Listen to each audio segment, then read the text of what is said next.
എല്ലാവർക്കും നമസ്കാരം. നമസ്കാരം ടി ജി. മറ്റൊരു ലൈവിലേക്ക് ഞങ്ങളുടെ അതിഥിയായിട്ട് വന്നതിന് വളരെ നന്ദിയുണ്ട്. നമസ്കാരം. ഓക്കെ, അപ്പോൾ നമ്മളെ ചാനലിൽ ഒരുപാട് ആളുകളെ നമ്മൾ കൊണ്ടുവരുന്നു. അവരുടെ വീക്ഷണ കോണുകളെക്കുറിച്ച് അറിയാനുള്ള താല്പര്യം അതുകൊണ്ട് മാത്രം നമ്മൾ അവരുമായിട്ട് സംസാരിക്കുന്ന ഒരു രീതി നമ്മളിവിടെ പ്രോത്സാഹിപ്പിക്കാറുണ്ട്. അപ്പോൾ അങ്ങനെ പല ആളുകളെയും പല വിവിധ മേഖലയിലുള്ള ആളുകളെയൊക്കെ നമ്മൾ കൊണ്ടുവരുന്ന സമയത്തും ഏറ്റവും കൂടുതൽ ആളുകൾ ചോദിച്ചിട്ടുള്ള ഒരു പേര് ടി ജി എന്തുകൊണ്ട് വരുന്നില്ല, ടി ജിയെയാണ് ഞങ്ങൾക്ക് ഇനി കേൾക്കേണ്ടത് എന്ന ഒരു ആവശ്യം നിരന്തരം പല ആളുകളും പറയുന്നത് കേട്ട് അവസാനമാണ് ഞാൻ താങ്കളുടെ നമ്പർ തപ്പിപ്പിടിച്ച് ഇതേപോലെ ഇന്ന് സംസാരിക്കുന്ന ഒരു അവസ്ഥയിലേക്ക് ഇന്ന് നമ്മൾ എത്തിച്ചേർന്നത്. അപ്പോൾ എന്തായാലും നമ്മളുടെ ക്ഷണം ഒട്ടും തന്നെ ഒഴിവൊഴിവൊന്നും പറയാതെ പെട്ടെന്ന് തന്നെ ആക്സെപ്റ്റ് ചെയ്തതിന് വലിയൊരു നന്ദിയുണ്ട്. അപ്പോൾ നമുക്ക് ഇന്ന് അധികം നേരമൊന്നും കളയാതെ നേരെ വിഷയത്തിലേക്ക് കടക്കാം. പ്രേക്ഷകരായിട്ടുള്ള ആളുകൾ പറഞ്ഞിരിക്കുന്നത് മിനിമം 2 മണിക്കൂറെങ്കിലും താങ്കളുമായിട്ട് സംസാരിക്കണം എന്നാണ് എനിക്ക് കിട്ടിയിരിക്കുന്ന മുകളിൽ നിന്നുള്ള ഓർഡർ. അതെ, അപ്പോൾ താങ്കൾ തന്നെ അത് ഫിക്സ് ചെയ്യുന്നതായിരിക്കും നല്ലത്.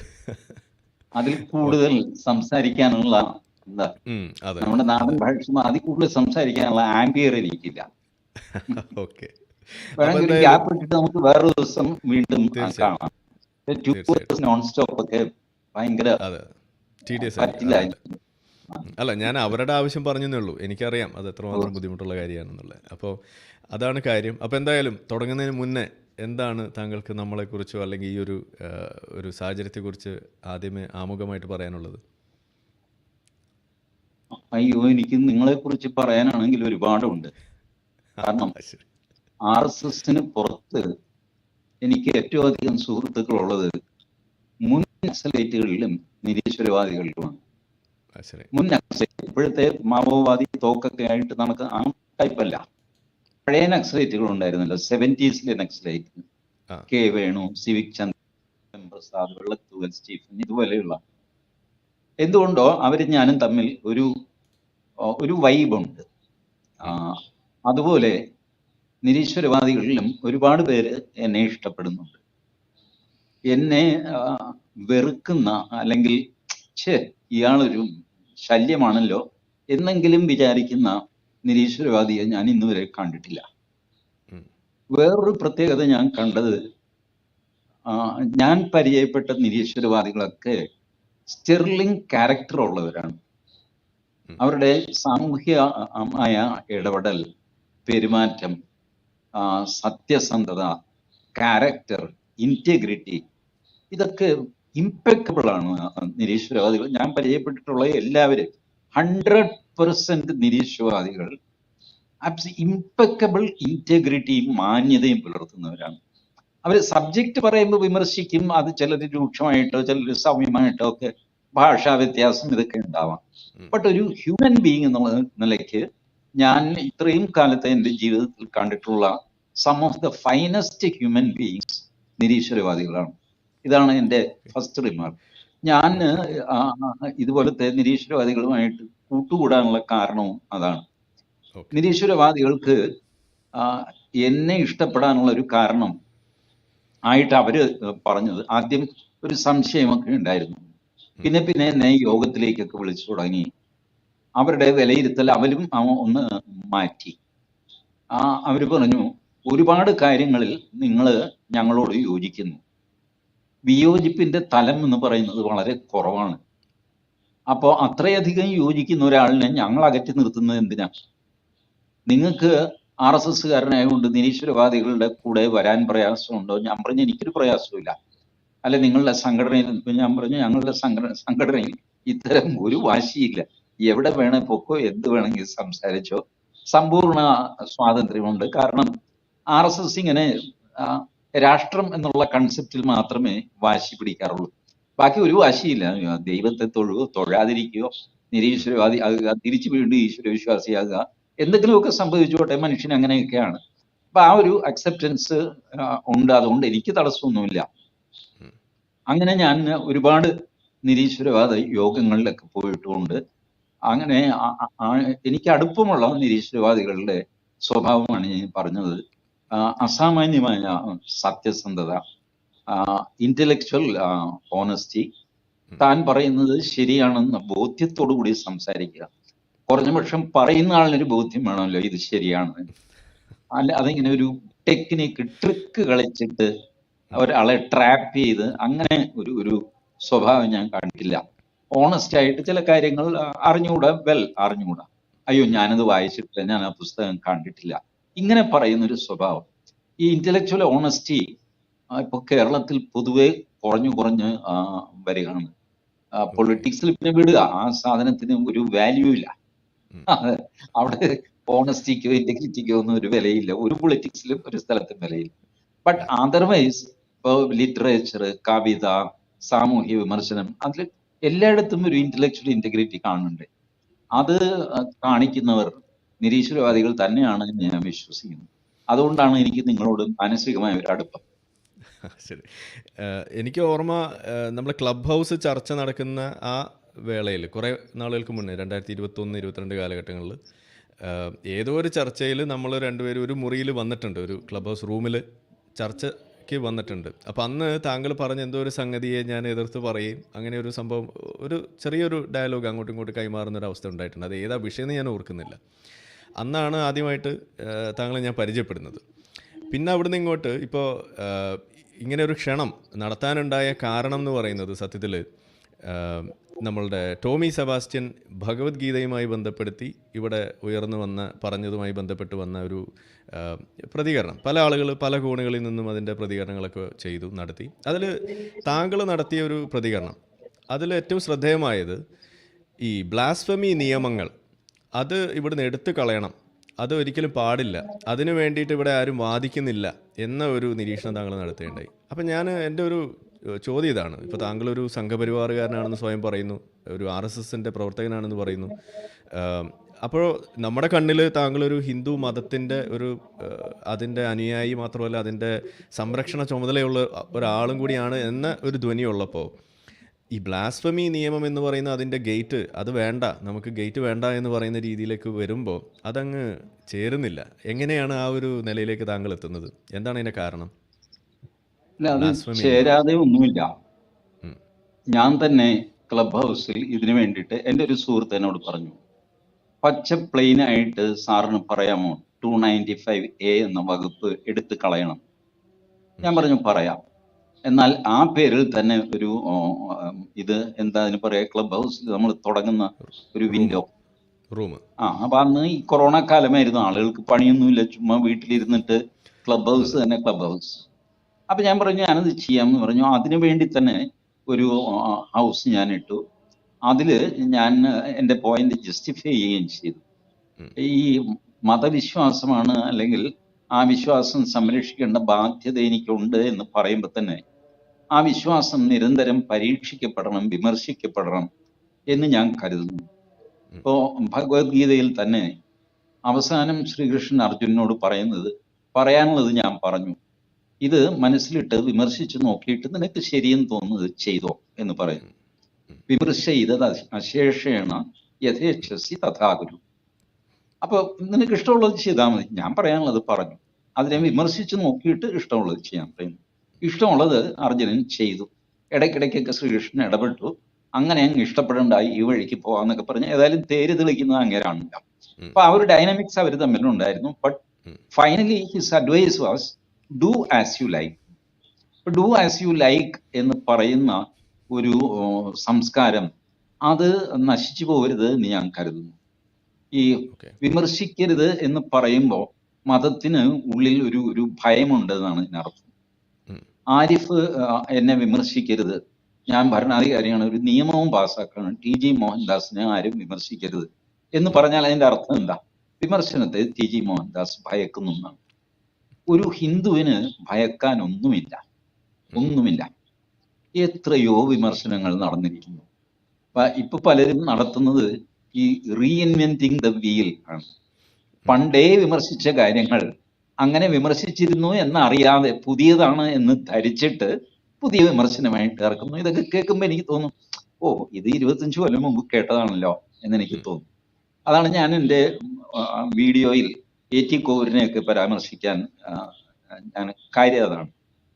കാരണം ഇത്രയധികം ലോജിക്കലായിട്ട് മതവിമർശനം നടത്തുന്ന ആളുകൾ തീരെ കുറവാണ് എൻ്റെ അനുഭവത്തിൽ, AT കോവൂരിനെ പോലെ. ഉം. ഒന്ന്, അദ്ദേഹം സൈക്കിയാട്രിസ്റ്റ് ആയിരുന്നു. അതുകൊണ്ട് അദ്ദേഹത്തിന് ആൾക്കാരെ കയ്യിലെടുക്കാനായിട്ട് എന്ത് പറയണം, എങ്ങനെ സംസാരിക്കണം എന്നറിയാം. How to enter in to your mind. നമ്മൾക്ക് ഒരാളിനെ മാറ്റണമെങ്കിൽ അയാളുടെ മനസ്സിലേക്ക് നമ്മളുടെ വാക്കുകൾ കയറണമില്ല. ഈ മനസ്സ് അടച്ചു കളയുന്ന വാക്ക് നമ്മൾ ആദ്യം തന്നെ പറഞ്ഞു കഴിഞ്ഞാൽ അയാൾ മനസ്സടയ്ക്കും. പിന്നെ എന്ത് പറഞ്ഞു കഴിഞ്ഞാൽ അയാൾ കേൾക്കില്ല. അയാൾ ഒരു ഒപ്പീനിയൻ ഫോം ചെയ്തിട്ട് ക്ലോസ്ഡ് മൈൻഡ് ആയിട്ട് അങ്ങനെ ഇരിക്കും. 1-1.5 മണിക്കൂർ നിങ്ങൾ സംസാരിക്കുന്നത് ചുമ്മാ ചേമ്പലയിൽ വെള്ളം വീഴുന്ന പോലെ അങ്ങ് പോകും. AT കോവൂരിന്റെ ഗുണം, അദ്ദേഹം ഈ മനസ്സുകൾ തുറക്കാൻ അറിയുന്ന ആളായിരുന്നു. ഞാൻ കോളേജിൽ പഠിക്കുമ്പോൾ AT കോവൂരിന്റെ പ്രഭാഷണം തിരുവനന്തപുരത്ത്, ഞാൻ എഞ്ചിനീയറിംഗ് കോളേജിൽ പഠിക്കുകയാണ്. അപ്പോൾ ബാങ്ക് എംപ്ലോയീസ് യൂണിയൻ ഹാളിൽ AT കോവൂരിന്റെ പ്രഭാഷണം എന്ന് കേട്ടിട്ട് ഞാൻ അവിടെ പോയി. നിറഞ്ഞ് കവിഞ്ഞു നിൽക്കുകയാണ് സദസ്സ്. അപ്പൊ അദ്ദേഹം അവിടെ പ്രഭാഷണം നടത്തി. എനിക്ക് വളരെ ഇഷ്ടപ്പെട്ടു. അദ്ദേഹം ആകാശത്ത് നിന്ന് ഭസ്മം എടുത്തു കൊടുത്തു. അപ്പൊ അന്ന് അദ്ദേഹത്തിന്റെ പല ടാർഗറ്റുകളിൽ ഒന്ന് സത്യസായി ബാബയായിരുന്നു. സത്യസായി ബാബ അന്ന് ചെയ്തുകൊണ്ടിരുന്നത് ഇങ്ങനെ ആകാശത്ത് നിന്ന് അദ്ദേഹം ഭസ്മം എടുത്തിട്ട് അദ്ദേഹത്തിന്റെ ഫോളോവേഴ്സിന് ഇങ്ങനെ കൊടുക്കും. AT കോവൂർ പറഞ്ഞു, ഇത് വലിയ കാര്യമൊന്നുമല്ല, നിങ്ങളൊന്ന് കൈ നീട്ടു, ഞാനും തരാം ഭസ്മം എന്ന് പറഞ്ഞിട്ട് സ്റ്റേജിൽ നിന്ന് താഴെയുള്ളവർ കൈ നീട്ടി എല്ലാവർക്കും ഭസ്മം കൊടുത്തു. എന്നിട്ട് ഫൈനൽ ആക്റ്റാണ് എന്നെ ആകർഷിച്ചത്. കൈ ഇങ്ങനെ തട്ടി, ഭസ്മം തീർന്നു കേട്ടോ, ഇനി ആരും ചോദിക്കരുത്, എന്റെ കയ്യിലില്ല.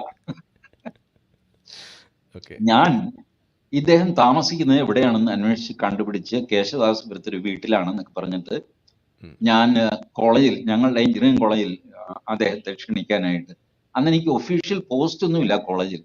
ബട്ട് ദെൻ ഞാനൊരു ചെറിയ ഹീറോയാണ് എൻ്റെ ഫ്രണ്ട് സർക്കിൾ. അപ്പൊ ഞാൻ പറഞ്ഞു, എടാ നമുക്ക് കോവൂരിനെ വിളിച്ചുകൊണ്ട് വരണം.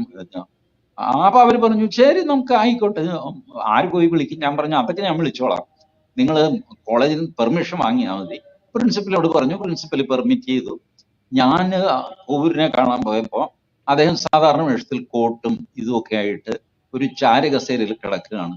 ബെൽറ്റ് മാത്രം അഴിച്ചിരിക്കുന്നു. ഊണ് കഴിഞ്ഞിട്ട് വയറൊന്നും വീർക്കൂല, അതുകൊണ്ട് ബെൽറ്റ് അഴിച്ചു. കയ്യിൽ ചുരുട്ടുമുണ്ട്, തൊപ്പി മാത്രം വെച്ചിട്ടില്ല. ഈ വേഷത്തിലാണ് ഞാൻ കാണുന്നത്.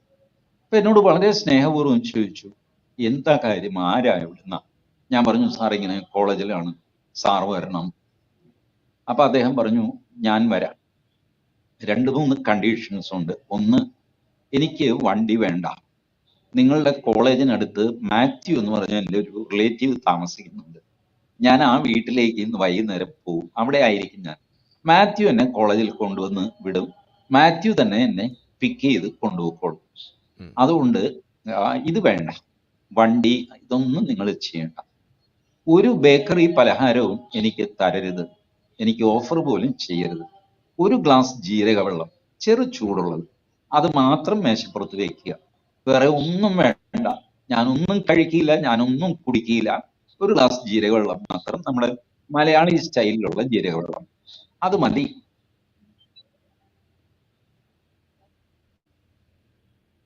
ഞാൻ പറഞ്ഞു, സാർ വേറെ ഞങ്ങൾക്കൊരു ആവശ്യമുണ്ട്. എന്താ അത്? സാർ ആകാശത്ത് നിന്ന് ഭസ്മം എടുത്ത് കാണിക്കണം. അപ്പൊ അദ്ദേഹം പൊട്ടി ഒരു ചിരി ചിരിച്ചു. ഭസ്മം എടുത്ത് കാണിക്കണമെങ്കിൽ നിങ്ങൾ ഭസ്മം പ്രസംഗത്തിന് മുമ്പ് എൻ്റെ കയ്യിൽ ഭസ്മം തരണം, അങ്ങനെയാണെങ്കിൽ ഞാൻ എടുത്ത് കാണിക്കാം. ഞാൻ പറഞ്ഞു, അതൊക്കെ ചെയ്യാന്ന് പറഞ്ഞു. ചാല മാർക്കറ്റിൽ പോയി 50 പൈസയ്ക്ക് ഒരു പാക്കറ്റ് ഭസ്മം കിട്ടും. 50 പൈസയ്ക്ക് ഭസ്മവും വാങ്ങിച്ച് ഒക്കെ ചെയ്തു. ഇദ്ദേഹം ഈ പറഞ്ഞ പോലെ വന്നു.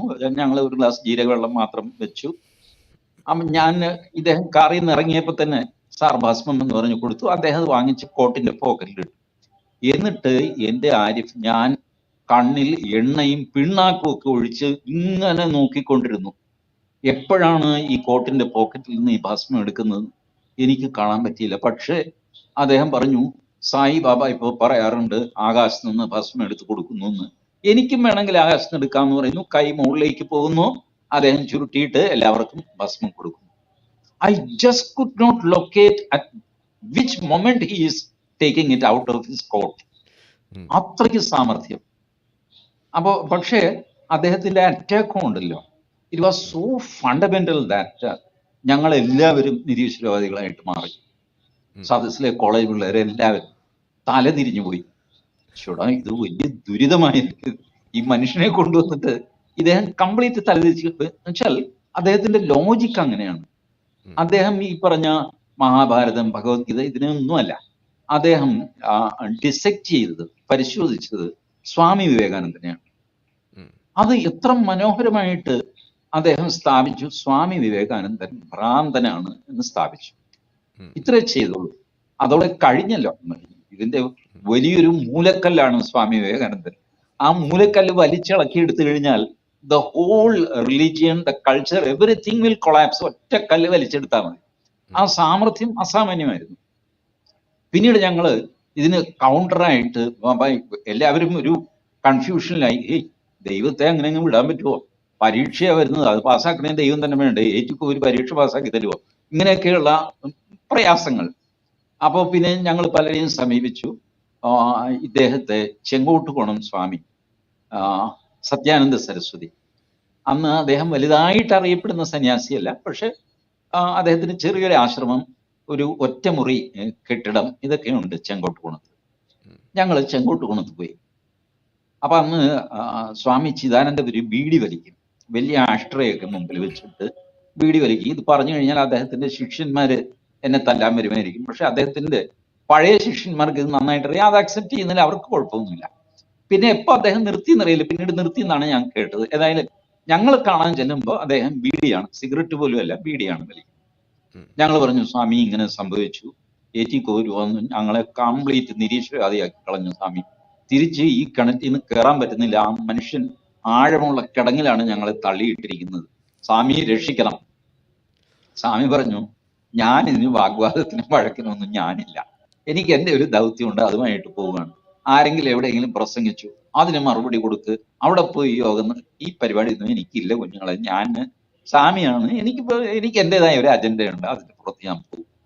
പിന്നെ ഒരു കാര്യം മാത്രം ഞാൻ പറയാം, ഈ A.T. കോവൂര് പണ്ട് ബിഷപ്പ് പട്ടത്തിന് പഠിക്കാൻ പോയി, തോറ്റുപോയി. അങ്ങനെ ബിഷപ്പ് ആവാൻ പറ്റിയില്ല. അതിന്റെ നിരാശയിൽ എന്നാൽ ഞാൻ യേശു ക്രിസ്തുവിനെ കാണിച്ചു തരാം എന്ന് പറഞ്ഞിട്ട് നിരീശ്വരവാദിയായ ആളാണ് A.T. കോവൂർ. ഇതിനൊന്നും പോയി തലവയ്ക്കാൻ ഞാനില്ല എന്ന് അദ്ദേഹം പറഞ്ഞു. ഇത് സത്യമാണോ നുണയാണോ എനിക്ക് അറിഞ്ഞുകൂടാ. അന്ന് സത്യാനന്ദ സരസ്വതി സ്വാമികൾ ഞങ്ങളോട് പറഞ്ഞതാണ്, A.T. കോവൂർ ബിഷപ്പ് പട്ടത്തിന് പോയിരുന്നോ, തോറ്റിരുന്നോ, അതുകൊണ്ടാണോ നിരീശ്വരവാദി? ഇതൊന്നും പ്രസക്തമല്ലോ, അദ്ദേഹം അറിയപ്പെടുന്ന നിരീശ്വരവാദിയാണ്. ഇനി ഇങ്ങനെ എന്തെങ്കിലും സംഭവിച്ചു ജീവിതത്തിൽ തന്നെ, അതൊരു കുറവൊന്നും അല്ലല്ലോ. ഒരു ചിന്താധാരയിൽ ഒരാൾ വരാനായിട്ട് പല കാരണങ്ങളും ഉണ്ടാവാം. അതിൽ ഇതാണ് കാരണമെങ്കിൽ അത് A.T. കോവൂരിന് ഒരു കുറവായിട്ട് ഞാൻ കണ്ടില്ല. അങ്ങനെ സ്വാമി ഞങ്ങളെ ഉപേക്ഷിച്ചു. ഞങ്ങളെ തന്നെ സിവിൽ ഡിപ്പാർട്ട്മെന്റിലെ ഒരു പ്രൊഫസറാണ് പിന്നെ ഒരു കൗണ്ടർ പ്രസംഗം. പക്ഷെ ആ കൗണ്ടർ പ്രസംഗം നമ്മുടെ തന്നെ ഈ മുറ്റത്തെ മുല്ലയ്ക്ക് മണമില്ല എന്ന് പറയുന്ന പോലെ നമ്മുടെ തന്നെ സിവിൽ ഡിപ്പാർട്ട്മെന്റിലെ പ്രൊഫസറാ. അങ്ങേര് എന്ത് പറയാനാണ്? ഞങ്ങളാകെ 10-40 പേരെ ഉണ്ടായിരുന്നുള്ളൂ അത് കേൾക്കാൻ. But he made a fantastic counter to A.T. Kovoor. അദ്ദേഹം A.T. കോവൂരിന്റെ പ്രസംഗവും കേട്ടിരുന്നു. അപ്പോൾ ഞങ്ങൾ യാദൃശ്യമായിട്ട് പുള്ളിയോട് പറഞ്ഞു, ഇത് കൗണ്ടറായിട്ട് പറയാൻ ആരുമില്ല എന്നൊക്കെ പറഞ്ഞു. പുള്ളി പറഞ്ഞു, ഞാൻ പറഞ്ഞാൽ മതിയോ? അങ്ങനെയാണെങ്കിൽ ഞാൻ പറയാം. എന്നിട്ട് അദ്ദേഹം പറഞ്ഞു. അപ്പോ മൊത്തത്തിൽ ഈ ഒരു ബാലൻസ് ആയി. പിന്നെ ആ സംഭവം കുറച്ച് കഴിയുമ്പോൾ അങ്ങ് മറക്കൂല, ഗൗരവം കുറയും. ഒരു പ്രസംഗം നമ്മളിൽ ഉണ്ടാക്കുന്ന ഇമ്പാക്ട് ഡേ ബൈ ഡേ കുറഞ്ഞു വരും. അങ്ങനെ അത് പോയി. പക്ഷെ ആ സംഭവം എൻ്റെ മനസ്സിലുണ്ട്. അങ്ങനെ A.T. കോവൂരിനെ അങ്ങനെ ഞാൻ കണ്ടു. പിന്നെ കുറെ കാലത്തേക്ക് ഞാൻ കേരളത്തിന് പുറത്തു പോയി. യുക്തിവാദമില്ല, പ്രത്യേകിച്ച് ഈശ്വര വിശ്വാസം നേരത്തെ തന്നെ ഇല്ല. അങ്ങനെ ഈ ജീവിതം, ജോലി, കല്യാണം, പിള്ളേര് ഇങ്ങനെ അങ്ങ് പൊക്കോണ്ടിരുന്നു. അത് കഴിഞ്ഞിട്ടാണ് ഒരു 2010 ഒക്കെ ആയപ്പോ, ഇതിനിടയ്ക്ക് ഒരുപാട് സംഭവങ്ങൾ ഉണ്ട് കേട്ടോ. ഞാൻ പിന്നെ വെറുതെ ഇങ്ങനെ ഒരു കിളവനിരുന്ന് വാചകടിക്കുന്നത് ശരിയല്ലോ എന്ന് വിചാരിച്ചിട്ടാണ്. അന്ന് ഇതുപോലെ അന്നാണ് ഞാൻ ഈ 295A ശ്രദ്ധിക്കുന്നത്. ചിൻവാദ് പാലം എന്ന് പറഞ്ഞൊരു പുസ്തകം, അത് തിരുവല്ലായിക്കടുത്ത് ചുങ്കപ്പാറ. ഈ ചുങ്കപ്പാറയിൽ ഒരാൾ ഈ പുസ്തകം എഴുതി പബ്ലിഷ് ചെയ്തില്ല, വീട്ടിലും അച്ഛൻ പുറത്ത് വെച്ചു. സാം ജേക്കബ് എന്നാണ് അയാളുടെ പേര്. ബിലീവേഴ്സ് ചർച്ചിന്റെ, നമ്മളുടെ മരിച്ചുപോയ KP യോഹന്നാൻ അദ്ദേഹത്തിന്റെ ഗ്രൂപ്പാണത്, ഇവാഞ്ചലിസ്റ്റ് ഗ്രൂപ്പാണ്. അയാള് ചിൻവാദ് പാലം എന്ന് പറഞ്ഞാൽ അറിയാലോ, ഇങ്ങനെ നമ്മൾ പാപം ചെയ്തു കഴിഞ്ഞാൽ ആ പാലം നേർത്ത് നേർത്ത് വരും, അത് കടക്കാൻ പറ്റില്ല. ഓക്കെ. അങ്ങനെയാണ് പണ്ട് KT മുഹമ്മദിന്റെ നാടകത്തിലോ മറ്റോ മുടിനാരേഴായി കീറിയിട്ട് നേരിയ പാലം കെട്ടിയിട്ട് എന്ന് പറഞ്ഞ അങ്ങനെ ഒരു പാട്ടൊക്കെ ഉണ്ട്. അപ്പൊ മുടിനാര് ഏഴായിട്ട് കീറി അത്ര ചെറുതായി പോകും പാലം, നിങ്ങളുടെ പാപങ്ങൾ വർദ്ധിക്കും തോറും നിങ്ങൾക്ക് കടക്കാൻ പറ്റില്ല. ചിൻവാദ് പാലം കടക്കാതെ സ്വർഗത്തിലേക്ക് പോകാനും പറ്റില്ല എന്നൊക്കെയാണ് വിശ്വാസം. എനിവേ, ചിൻവാദ് പാലം എന്ന് പറഞ്ഞിട്ട് അതിനെ ക്രിട്ടിസൈസ് ചെയ്ത്, നബിയെയും ക്രിട്ടിസൈസ് ചെയ്ത് എഴുതിയ പുസ്തകമാണ് ചിൻവാദ് പാലം. ഇയാളത് എഴുതാനൊരു കാരണമുണ്ട്. മുസ്ലിങ്ങൾ അവിടെ തിരുവല്ലായിൽ ഒരു പുസ്തകം അച്ചടിച്ചു. ആ പുസ്തകം ഇന്നുവരെ എനിക്ക് കിട്ടിയില്ല വായിക്കാൻ. അതില് യേശു ക്രിസ്തുവിനെ വല്ലാതെ ഇതുപോലെ പരിഹസിച്ചിരുന്നു, ബൈബിളിനെയും അതിനെയൊക്കെ. നമ്മളുടെ ഈ ഞാൻ അതിനെ ഒരല്പം കുറഞ്ഞ തർക്കമായിട്ട് കാണും. എന്നുവെച്ചാൽ ഈ എന്താ പറയാ, ആദം ഹവ്വ ഇവരെ ഈ വിലക്കപ്പെട്ട കനി തിന്നാൻ പ്രേരിപ്പിക്കുന്നത് ഒരു സർപ്പമാണ്. അപ്പൊ വിലക്കപ്പെട്ട കനി തിന്നാൻ അവരെ പ്രേരിപ്പിച്ചു എന്നുള്ള കുറ്റത്തിന് യഹോവ ഈ സർപ്പത്തെ ശപിക്കുന്നു, നീ ഇനി ഭൂമിയിൽ എഴഞ്ഞു നടക്കേണ്ടി വരും. അപ്പൊ ഒരു ചോദ്യം ഉണ്ടല്ലോ, അതുവരെ സർപ്പങ്ങൾ എങ്ങനെ കൈയും കാലും കൊണ്ടാണ് നടന്നിരുന്നത്? ഇങ്ങനത്തെ തർക്കങ്ങളുണ്ടല്ലോ. ഞാനത് വലിയൊരു തർക്കമായിട്ട് ഞാൻ എടുക്കാറില്ല, പക്ഷെ എനിക്കറിയാം ഇതൊക്കെ ഇങ്ങനെയൊക്കെ സംഭവിക്കുന്നു. പക്ഷെ ഈ ലെവലിൽ തർക്കിച്ചു കഴിഞ്ഞാൽ എങ്ങും എത്താനും പറ്റില്ല. അതാണ് ഈ നാരായണ ഗുരുവൊക്കെ പൊരുതി ജയിപ്പത് അസാധ്യം എന്നൊക്കെ പറയാൻ കാര്യം എന്താ വെച്ചാൽ, ഇത്തരം തർക്കങ്ങൾ നമ്മളെ എങ്ങും എത്തിക്കുകയില്ല. Because you will only invite the irritation of the other man, not അങ്ങനെ സ്വാധീനിക്കാൻ നിങ്ങൾക്ക് സാധിക്കില്ല ഇത്തരം തർക്കങ്ങൾ കൊണ്ട്. ബട്ട് ഇതൊക്കെയായിരുന്നു ഇവരുടെ മുസ്ലിങ്ങളുടെ പുസ്തകത്തിന്റെ ഉള്ളടക്കം. അപ്പൊ അത് ഹർട്ട് ചെയ്ത് കഴിഞ്ഞപ്പോൾ ഇവര് പുസ്തകത്തിന് ബദൽ പുസ്തകമാണ് എന്ന് പറഞ്ഞിട്ട് എഴുതി അച്ചടിച്ചു, എന്നിട്ട് വീട്ടിൽ വെച്ചു. അത് വേണോ വേണ്ടേ എന്നൊക്കെ ആലോചിക്കും. ഇതിനിടയ്ക്ക് ഈ എഴുതിയ ആള് സാംകുട്ടി ജേക്കബ്, അയാൾ മരിച്ചുപോയി 2010. അപ്പോ മരിച്ച് പിന്നെ അവരുടെ ഇതനുസരിച്ച് എന്തോ ചടങ്ങുണ്ട്, പ്രാർത്ഥനയൊക്കെ. 10-21 ദിവസം കഴിഞ്ഞപ്പോഴും മറ്റോ വീട്ടിൽ പ്രാർത്ഥന. ഈ പ്രാർത്ഥനയുടെ സമയത്ത് ഒരു 100-150 ആൾ അവിടെ കൂടിയിട്ടുണ്ട്. അപ്പൊ ഇതില് ഇവരുടെ കൂട്ടത്തിൽ ഒരാള് പറഞ്ഞു, നമുക്കൊരു കാര്യം ചെയ്യാം, ഈ സാം എഴുതിയ പുസ്തകം അവന്റെ തന്നെ മച്ചുംപുറത്തുണ്ടല്ലോ, അതെടുത്ത് വിതരണം ചെയ്യാം അവന്റെ ഓർമ്മയ്ക്കായിട്ട്. എന്തുമായിക്കോട്ടെ, അവൻ ജീവിതത്തിൽ ആദ്യമായിട്ട് എഴുതി, അത് അച്ചടിച്ചു, പിന്നെ നമ്മളത് വേണ്ടാന്ന് വെച്ചു. ഏതായാലും ഇപ്പൊ ഇനി കുഴപ്പമൊന്നുമില്ല, നമുക്കത് വിതരണം ചെയ്യാന്ന് പറഞ്ഞു. അവിടെ കൂടിയ 40-50 പേർക്ക് അവർ കൊടുത്തു. ചിലത് ഇത് എന്തു ആകട്ടെ എന്ന് പറഞ്ഞു വണ്ടിയിലോ സ്കൂട്ടറിലോ അവിടെ ഇടയ്ക്ക് വെച്ചു. പ്രാർത്ഥനയൊക്കെ കഴിഞ്ഞ് എല്ലാവരും ഒക്കെ വീട്ടിൽ പോയി. പക്ഷെ പിറ്റേന്ന് രാവിലെ മുസ്ലിങ്ങൾ ക്ഷുഭിതരായി, ഇങ്ങനെ ഒരു പുസ്തകം അത് ഇത് പറഞ്ഞ് തുടങ്ങി അങ്ങ് ബഹളം. നമ്മളുടെ ഈ തൊടുപുഴ ന്യൂമാൻ കോളേജിൽ നടന്ന ബഹളം ഉണ്ടല്ലോ, അതേമാതിരി ഒരു ബഹളം ഈ ചുങ്കപ്പാറയിൽ നടന്നു. പോലീസ് FIR രജിസ്റ്റർ ചെയ്തു. ഇവരെ 3 പേരെ അവര് അറസ്റ്റ് ചെയ്തു. മജിസ്ട്രേറ്റ് അവരെ റിമാൻഡ് ചെയ്തു. ജില്ലാ കോടതി റിമാൻഡ് ശരിവെച്ചു. ഇവര് ഹൈക്കോടതിയിൽ വന്നു. ഹൈക്കോടതിയും ഇവരെ വിട്ടില്ല, ജാമ്യം കൊടുത്തില്ല. ജാമ്യത്തിന് വേണ്ടിയിട്ടാണ് ഹൈക്കോടതിയിൽ വന്നത്, കൊടുത്തില്ല. ഹൈക്കോടതി പറഞ്ഞു, ഇറ്റ് ഈസ് ഔട്ട്റേജസ്, ഈ പുസ്തകം ഇങ്ങനെയൊക്കെ എഴുതി പ്രസിദ്ധീകരിക്കാൻ പാടില്ലാത്തതാണ്. You have deeply hurt the feelings of Islam, therefore we cannot allow such nonsense in this country എന്നൊക്കെ പറഞ്ഞിട്ട്. അപ്പൊ ഇവരുടെ പേരിൽ വന്നിരിക്കുന്നത് 153A 295B ഈ 2 വകുപ്പുകളാണ്. 153A എന്ന് പറഞ്ഞാൽ 2 വിഭാഗങ്ങൾ തമ്മിൽ വഴക്കിടിക്കുക, മതപരമോ ജാതിപരമോ പ്രദേശമായിട്ടോ അങ്ങനെ വഴക്കിടിക്കുക, അതാണ് 153A. നമ്മളുടെ സഖാവ് പിണറായി വിജയന്റെ ഏറ്റവും വലിയ ആയുധം 153A ആണ്. പുള്ളി നാട്ടിലെ ഏകദേശം എല്ലാവരുടെയും പേരിൽ 153A ഇട്ട് വെച്ചിട്ടുണ്ട്. വലിയ അറസ്റ്റ് ഒന്നും നടന്നിട്ടില്ല, പക്ഷെ വ്യാപകമായിട്ട് വെള്ളാപ്പള്ളി നടേശൻ, കുമ്മനന്റെ ആഴ്ച വാ തുറന്നാൽ 153 ആയിരിക്കും. അങ്ങനെ 295A ഇവരുടെ കേസിലും ഇട്ടുവെച്ചിരുന്നു. അപ്പോഴാണ് ഞാനിത് ശ്രദ്ധിക്കുന്നത്. അന്ന് ഈ എങ്ങനെ കോണ്ടാക്റ്റിൽ ആയി എന്ന് എനിക്കറിയില്ല. എനിക്ക് തോന്നുന്നത് ഒരു ഹൈക്കോടതിയിലെ ഒരു കേസ്, ഈ സ്ത്രീക്ക് അച്ഛന്റെ സ്വത്തിൽ തുല്യ അവകാശം കിട്ടണമെന്ന് പറഞ്ഞിട്ട് VP സുഹറയുടെ ഒരു റിട്ട് പെറ്റീഷൻ. VP സുഹറയെ സഹായിക്കാനായിട്ട് നമ്മുടെ വടകരയിലെ അബ്ദുൾ അലിമാഷിനെ അറിയുമോ? അറിയാം, കാപ്പാട്. അത് തന്നെ ആള്. അലിമാഷ് വരുന്നു. അപ്പൊ ഇവർക്ക് കുറച്ച് ട്രാൻസ്ലേറ്റ് ചെയ്യേണ്ട ആവശ്യമുണ്ട്. അപ്പൊ അതിന് ഇവിടെ വൈറ്റിലയിൽ ഒരു പരമേശ്വരൻ ചേട്ടൻ ഉണ്ടായിരുന്നു, നിരീശ്വരവാദി, മരിച്ചുപോയി പാവം. ഈ പറഞ്ഞ സിമ്പിൾ ഇംപെക്കബിൾ ക്യാരക്ടറുള്ള പരമേശ്വരൻ എന്ന് പറഞ്ഞിട്ട് പ്രായം ചെന്ന മനുഷ്യനാണ്. അദ്ദേഹം വഴിക്ക് എങ്ങനെയോ എന്റെ കോണ്ടാക്റ്റിൽ വന്നപ്പോൾ കൃത്യം വഴി ഞാൻ ഓർക്കുന്നില്ല, ഞാനത് ട്രാൻസ്ലേറ്റ് ചെയ്ത് കൊടുത്തു. അങ്ങനെ ഞാൻ അലിമാഷുമായിട്ടും വി പി സൂറയുമായിട്ടും ഒക്കെ പരിചയപ്പെട്ടു. വി പി സൂറ അന്ന് കോഴിക്കോട് നിന്ന് ഈ കേസിനായിട്ട് വരും. വന്നാൽ അവർ താമസിക്കുന്നത് ഈ നമ്മുടെ പനയപ്പള്ളി ഭാഗത്താണ്, കൊച്ചിയിൽ. ആരിഫിന് അറിയാലോ പനയപ്പള്ളി.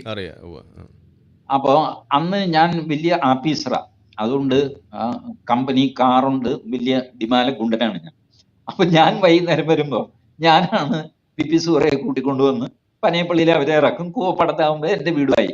അപ്പോ അങ്ങനെ ചെയ്യുമായിരുന്നു. അങ്ങനെ അടുത്തു.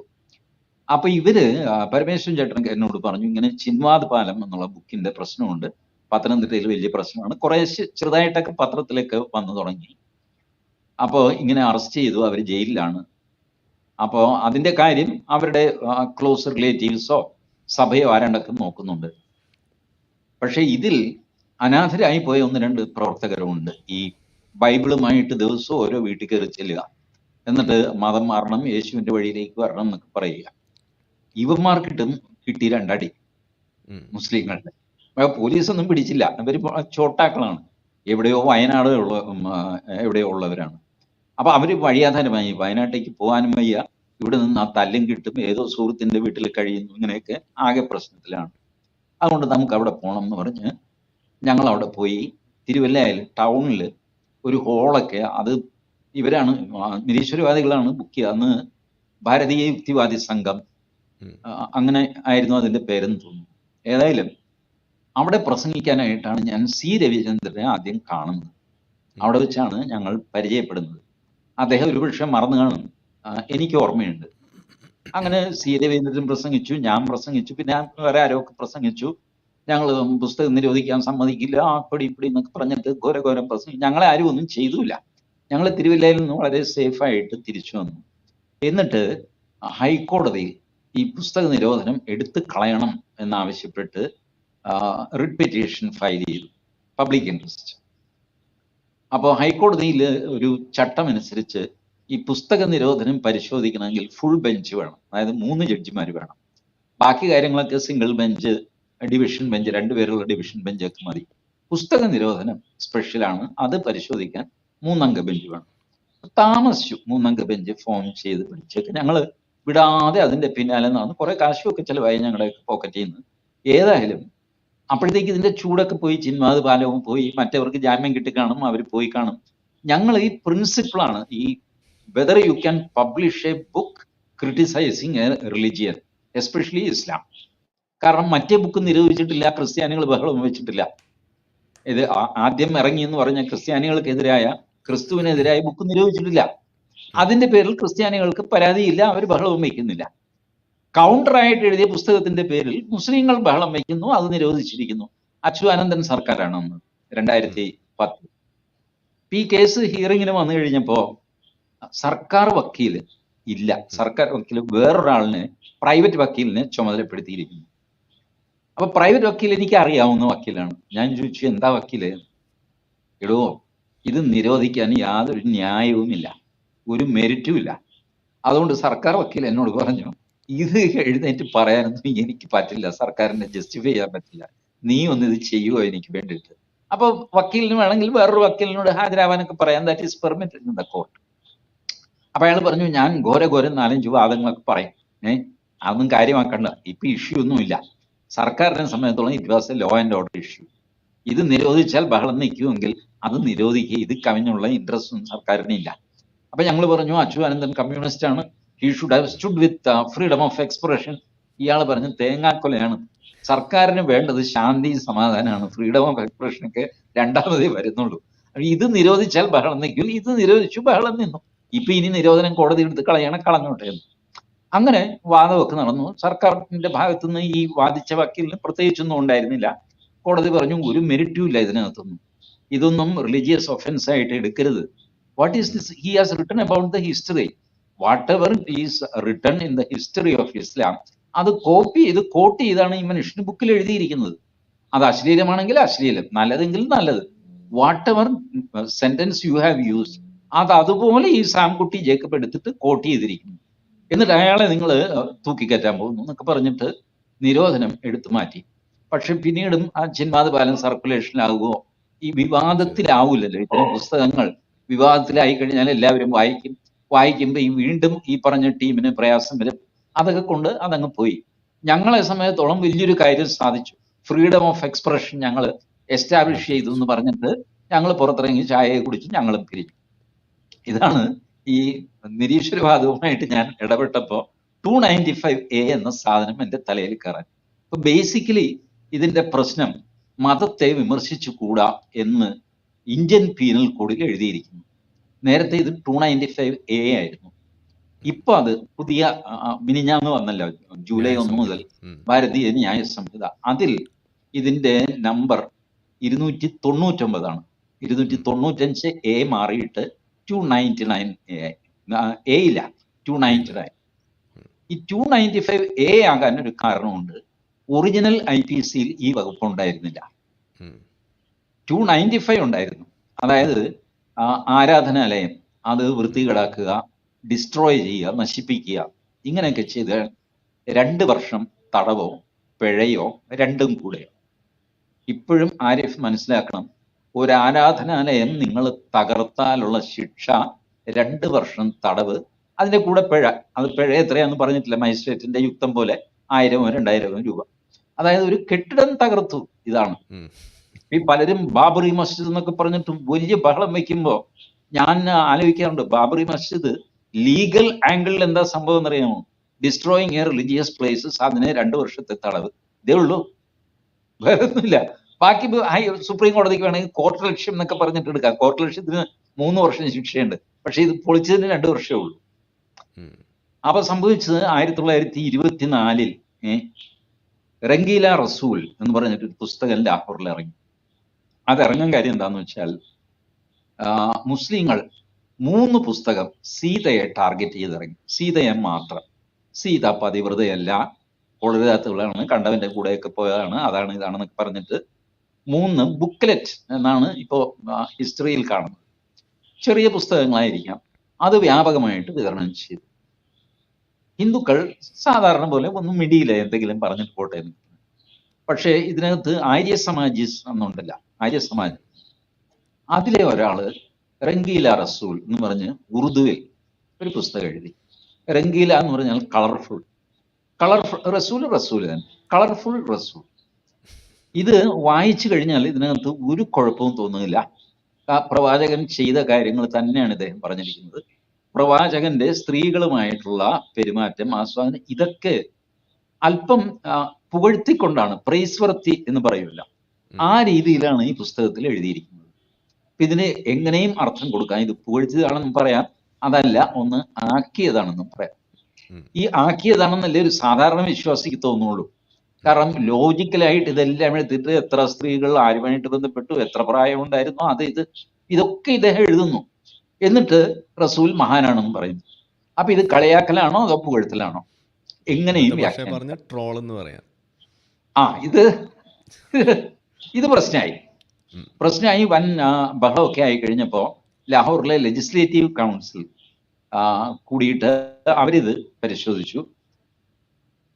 ചെറിയൊരു മിസ്ചീഫ് ഇതിന്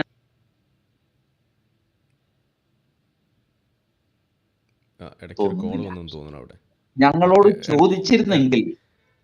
ഇടയ്ക്കൊന്ന് കട്ടായി, ഒരു 10 സെക്കൻഡ് ബാക്കോട്ട്. അതാ ഫോൺ വന്നതാ. പുറകോട്ടാക്കണോ? ഇല്ല, പറഞ്ഞാൽ മതി. ലാഹോറിലെ ലെജിസ്ലേറ്റീവ് കൗൺസിൽ ഇത് പരിശോധിച്ചിട്ട് പറഞ്ഞു, ഇതൊരല്പം മിസ്ചീവസ് ആയിട്ടുള്ള എഴുത്താണ്, പക്ഷെ നിരോധിക്കാനും മാത്രമുള്ള മെറ്റീരിയൽ ഒന്നും ഇതിലില്ല, വേണ്ടായിരുന്നു എന്ന് പറയാം, അത്രേ ഉള്ളൂ, അതിൽ കവിഞ്ഞൊന്നുമില്ല എന്ന് പറഞ്ഞു. സംഭവം ഇവിടെ നിന്നില്ല.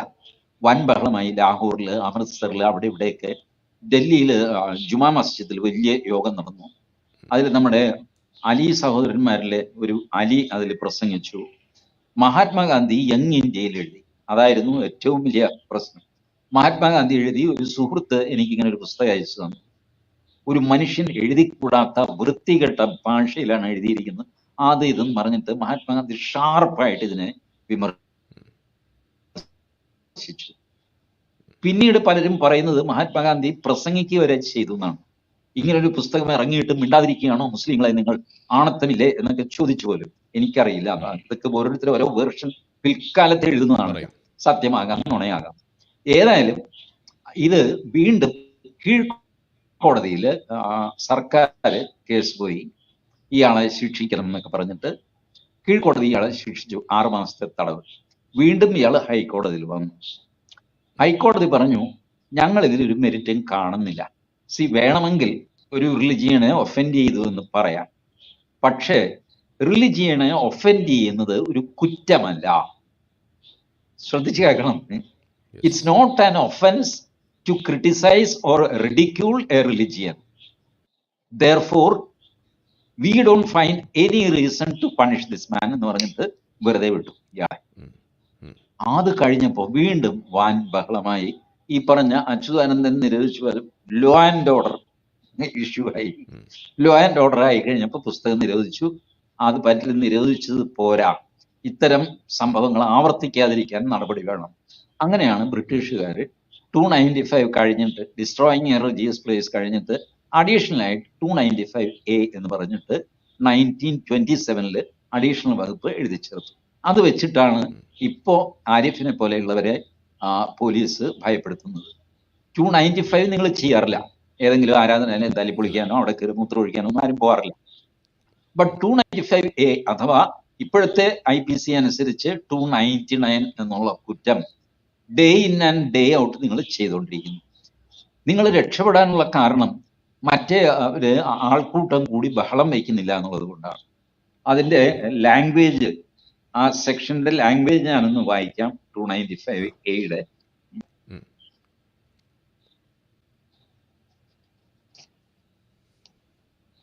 ഇപ്പോ 299 deliberate and malicious acts intended to outrage religious feeling of any class by insulting its religion or religious beliefs.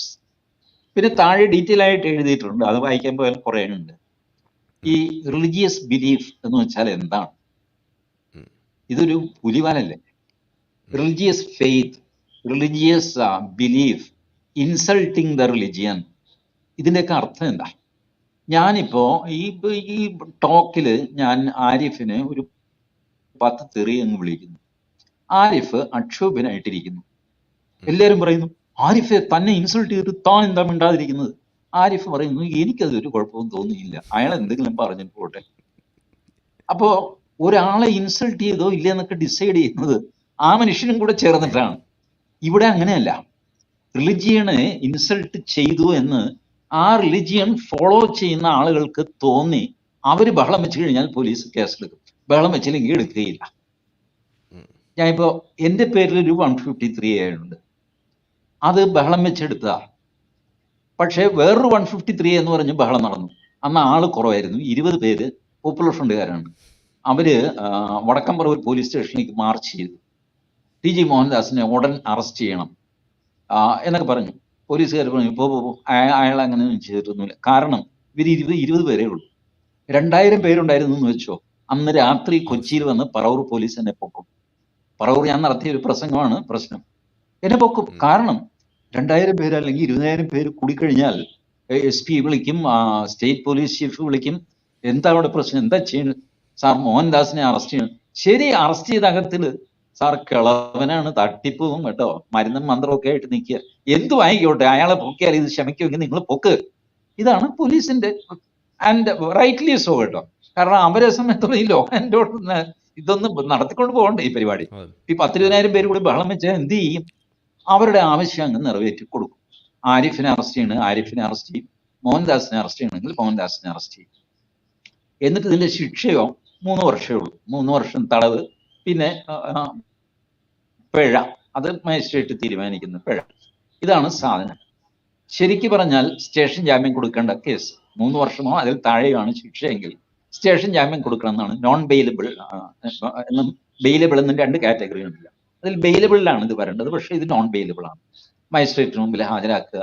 ചുരുക്കി പറഞ്ഞാൽ ബഹളം ശമിക്കുന്നത് വരെ ആരിഫ് അകത്ത് കിടക്കും, in the name of law and order. District കോർട്ടിൽ പോയി കഴിഞ്ഞാൽ ഡിസ്ട്രിക്ട് കോർട്ടിലും ഇത് പൊളിറ്റിക്സ് ഒക്കെ ശരിക്കും മനസ്സിലാവും അവർക്ക്. ആരിഫ് പറഞ്ഞതിൽ മെറിറ്റ് ഉണ്ട്, സംഗതിയൊക്കെ മനസ്സിലാവും. പക്ഷെ ആരിഫിനെ തുറന്നു വിടാൻ, ജാമ്യം കൊടുക്കാൻ അവർ തീരുമാനിച്ചു കഴിഞ്ഞാൽ കളക്ടറേറ്റിന് നേർക്ക് മാർച്ച് നടക്കും, കോടതിയുടെ നേർക്ക് മാർച്ച് നടക്കും. കാരണം ഞാൻ ഈ പറഞ്ഞ റംഗീല റസൂലിന്റെ പബ്ലിഷർ ഉണ്ടല്ലോ, അയാളെ കുത്തിക്കൊല്ലുകയായിരുന്നു. ചിലരെഴുതിയിരിക്കുന്നത് കോർട്ട് കോമ്പൗണ്ടിൽ വെച്ച് അയാളെ കുത്തിക്കൊന്നു എന്നാണ്. ഈ പബ്ലിഷ് ചെയ്ത ആളിനെ, എഴുതിയ ആളെ പിടികൊടുത്തില്ല, അയാൾ രക്ഷപ്പെട്ടു. പബ്ലിഷ് ചെയ്ത ആളിനെ 3 തവണ അസാസിനേറ്റ് ചെയ്യാൻ അറ്റംപ്റ്റ് നടന്നു. ഒരു തവണ അറ്റംപ്റ്റ് ചെയ്യുന്ന അയാൾ രക്ഷപ്പെട്ടു. രണ്ടാമത്തെ തവണ ആള് മാറിപ്പോയി വേറൊരാളിനെ കുത്തി. മൂന്നാമത്തെ തവണ 20 വയസ്സുള്ള ഇൽമുദ്ദീൻ എന്ന ചെറുപ്പക്കാരനാണ് ഇയാളെ കൊല്ലുന്നത്.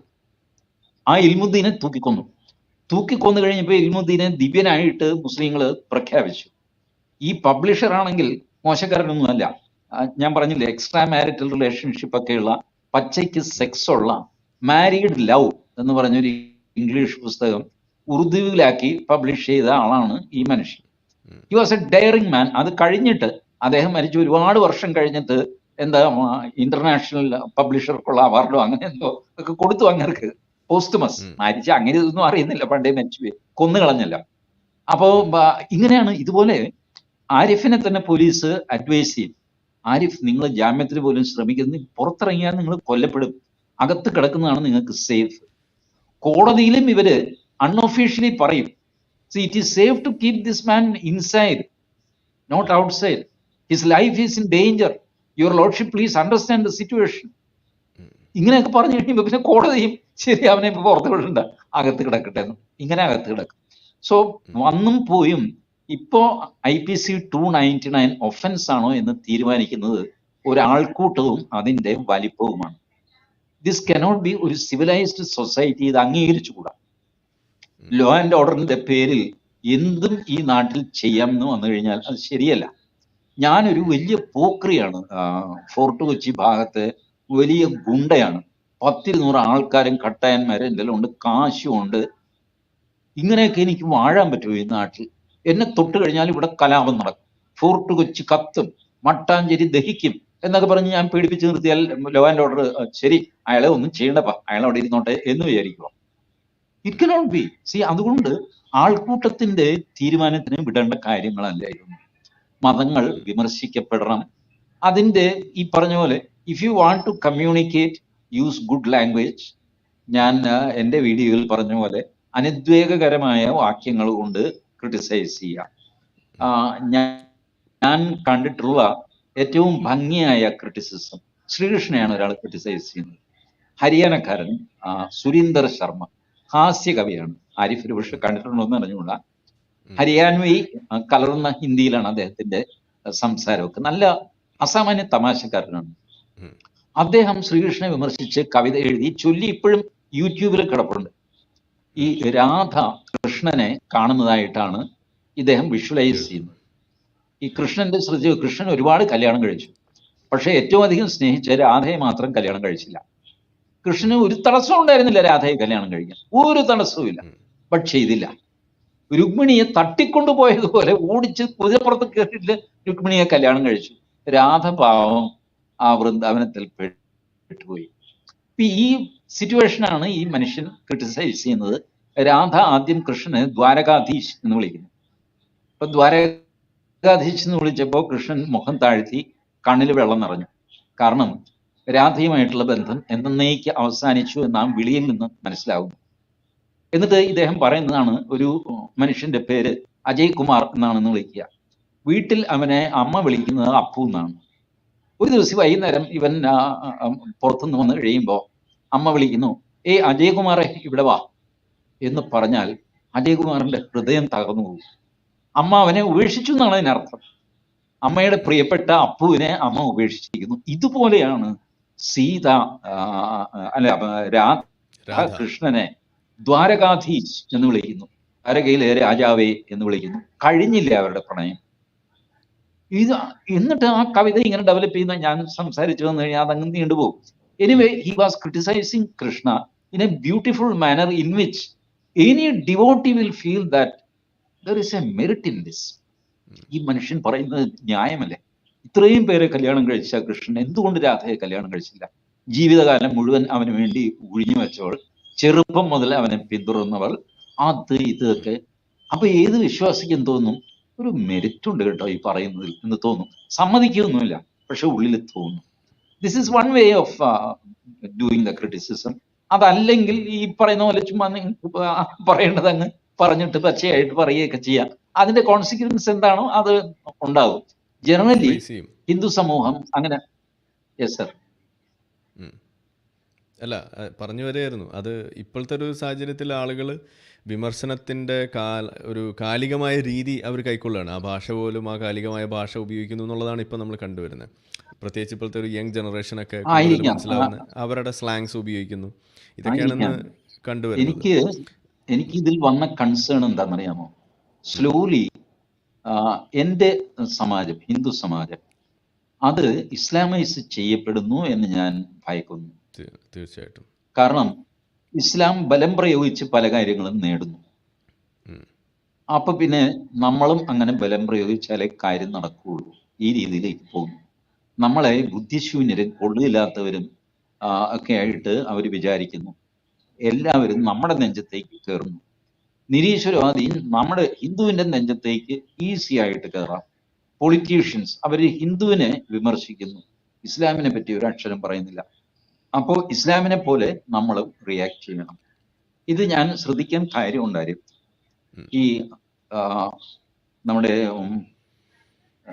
ഹുസൈൻ ഉണ്ടല്ലോ, ചിത്രകാരൻ, എന്ത് ഹുസൈൻ, അത് എം എഫ് ഹുസൈൻ.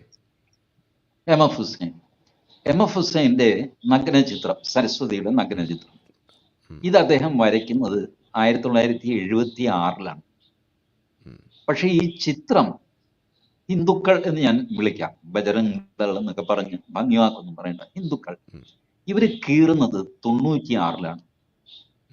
എന്റെ സമാജത്തിന് എന്ത് പറ്റി ആരിഫ്? 1976-നും 96-നും ഇടയ്ക്ക് ആളുകൾ പലരും വിചാരിച്ചു എം എഫ് ഹുസൈൻ അപ്പം അങ്ങോട്ട് വരച്ച. അല്ല, 20 വർഷം എം എഫ് ഹുസൈൻ ആ ചിത്രം വരച്ചു, പല സ്ഥലത്ത് പ്രദർശിപ്പിച്ചു, ഒരു ചുക്കും ഉണ്ടായില്ല. ബട്ട് 96-ൽ മുംബൈയിൽ നമ്മളുടെ നരിമാൻ പോയിന്റിന്റെ അവിടെ ഒരു ആർട്ട് ഗാലറി ഉണ്ടല്ലോ, അവിടെ പ്രദർശിപ്പിച്ചപ്പോഴാണ് ആദ്യമായിട്ട് ആ ചിത്രം കീറാനായിട്ട് ആളുകൾ, കീറാൻ പറ്റിയില്ല, അതിനു മുമ്പ് തന്നെ പോലീസ് തടയുകയൊക്കെ ചെയ്തു. Now tell me what happened to my community between 1976 and 96. 20 വർഷം കൊണ്ട് എന്തുകൊണ്ട് ഈ ഭാവമാറ്റം വന്നു? ഞാൻ ഹുസൈനെ ന്യായീകരിച്ച് പറയുകയല്ല, ഹുസൈൻ അത് ഓവർഡൂ ചെയ്തു എന്ന് തന്നെ വിശ്വസിക്കുന്ന ആളാണ് ഞാൻ. ബട്ട് ഇങ്ങനൊരു സ്വഭാവം എൻ്റെ സമാജത്തിന് ഉണ്ടായിരുന്നില്ല, ഇപ്പൊ അത് ഉണ്ടായി വരുന്നു. ഇപ്പൊ 96 കഴിഞ്ഞിട്ട് നമ്മൾ 2024-ആയി. മെല്ലെ ഈ സ്വഭാവം കൂടിക്കൂടി വരുന്നു. ഇപ്പോ ഈ പറഞ്ഞ ദൈവങ്ങൾ പോട്ടെ, പുരാണത്തിലെ കഥാപാത്രങ്ങളെ പോലും വിമർശിച്ചാൽ ഹിന്ദു റിയാക്ട് ചെയ്യാൻ തുടങ്ങും. പാഞ്ചാലിയെ വിമർശിച്ചാൽ, കുന്തിയെ വിമർശിച്ചാൽ. ഒരു സംശയമുണ്ട്. ഇപ്പോൾ സാധാരണ ഇപ്പം ഞങ്ങളൊക്കെ സ്കൂളിൽ പഠിക്കുന്ന സമയത്ത് ഐതിഹ്യം എന്നുള്ളൊരു വാക്ക് ഞങ്ങളൊക്കെ ഉപയോഗിക്കാറുണ്ട്. മീൻസ് ഇപ്പം ഞാൻ പറഞ്ഞാൽ ശരി, നമ്മുടെ സുഹൃത്തുക്കളായിട്ടുള്ള ഹിന്ദു മതവിശ്വാസികളായിട്ടുള്ള ആളുകൾ പോലും ഞങ്ങളുടെ ഐതിഹ്യത്തിൽ അങ്ങനെയാണ് എന്ന് പറഞ്ഞിരുന്ന ആളുകൾ ഇന്ന് ഐതിഹ്യം എന്ന വാക്ക് പോലും ഉപയോഗിക്കാൻ അവർ തയ്യാറാവുന്നില്ല. അത് ശ്രദ്ധയിൽപ്പെട്ടിട്ടുണ്ടോ? ഇല്ല, അത് ശ്രദ്ധയിൽപ്പെട്ടിട്ടുണ്ട് തീർച്ചയായിട്ടും. ഞാൻ നോക്കിയിട്ടുണ്ട് ഇത്തരം കാര്യങ്ങളൊക്കെ. അതൊക്കെ ഐതിഹ്യമല്ലേ ആരിഫ്, അതിലിങ്ങനെ അതിശയോക്തി ഉണ്ടാവും, കുറച്ച് വസ്തുത ഉണ്ടാവും, ബാക്കി കുറച്ച് ചരിത്രം ഉണ്ടാവും, ഇതൊക്കെ കലർന്നതാണ്. അതിനിപ്പോ എന്താ, അതവിടെ ഇരുന്നോട്ടെ. ഇങ്ങനെയായിരുന്നു ഹിന്ദുവിന്റെ ഒരു ഉഴപ്പൻ മറുപടി കോട്ടയെന്ന്. ഇപ്പൊ അങ്ങനെയല്ല. ഞാനതാ പറഞ്ഞു, പുരാണ കഥാപാത്രങ്ങളെ വിമർശിച്ചു കൂടാ എന്ന നിലയിലേക്ക് എന്റെ സമാജം വന്നിരിക്കുന്നു, which is unbearable for me. ഒരു ഫോൺ കോൾ ഒരു 5-8 വർഷം മുമ്പാണ്. ഏഷ്യാനെറ്റിലെ ഒരു എന്തോ സീരിയലോ അങ്ങനെ എന്തോ കുട്ടികളുടെയാണ്. അതിൽ ശ്രീകൃഷ്ണന്റെ വേഷമിട്ട ഒരു കുട്ടിയുണ്ട്.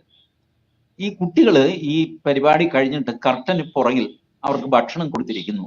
അപ്പൊ അതിൽ ചിക്കൻ ബിരിയാണി മറ്റുണ്ട്. ഇവനൊരു ഇറച്ചി ശ്രീകൃഷ്ണന്റെ വേഷത്തില, ഒരു കയ്യിൽ, ഇടത് കയ്യിൽ ഓടക്കുഴൽ പിടിച്ചിരിക്കുന്നു, വലത് കൈ വെച്ച് ചിക്കൻ ഇവൻ കടിച്ച് പറിക്കുന്നു. ഇതാണ് സീൻ. ഞാനത് കണ്ടില്ല. പൂക്കൃത്തരല്ലേ? ഞാൻ പറഞ്ഞു അതൊക്കെ പോട്ടെ എന്ന്. ശ്രീകൃഷ്ണനായിട്ട് അഭിനയിച്ച ആള് അഭിനയൊക്കെ കഴിഞ്ഞ് കഴിഞ്ഞപ്പോ ചെറുക്കനില്ലേ, അവന് വിശന്നു, പുറകിൽ ഭക്ഷണം വെച്ചിരിക്കുന്നു, അവൻ ആ ഓടക്കുള്ളിൽ പോലും നിലത്ത് വയ്ക്കാതെ നേരെ കയറി ഇതിൽ പിടുത്തമിട്ടു. ഇത്രയല്ലേ ഉള്ളൂ, അതങ്ങ് വിട്ടേക്കാം. എങ്ങനെയൊന്നും വിടാൻ, സാറിനൊരു ചൂടില്ല. ഞാൻ പറഞ്ഞു അത്രയ്ക്ക് ചൂട് എനിക്കില്ല. But I was keenly observing how my society is changing, and they are slowly inching towards the behavior of Islam, which I consider very dangerous.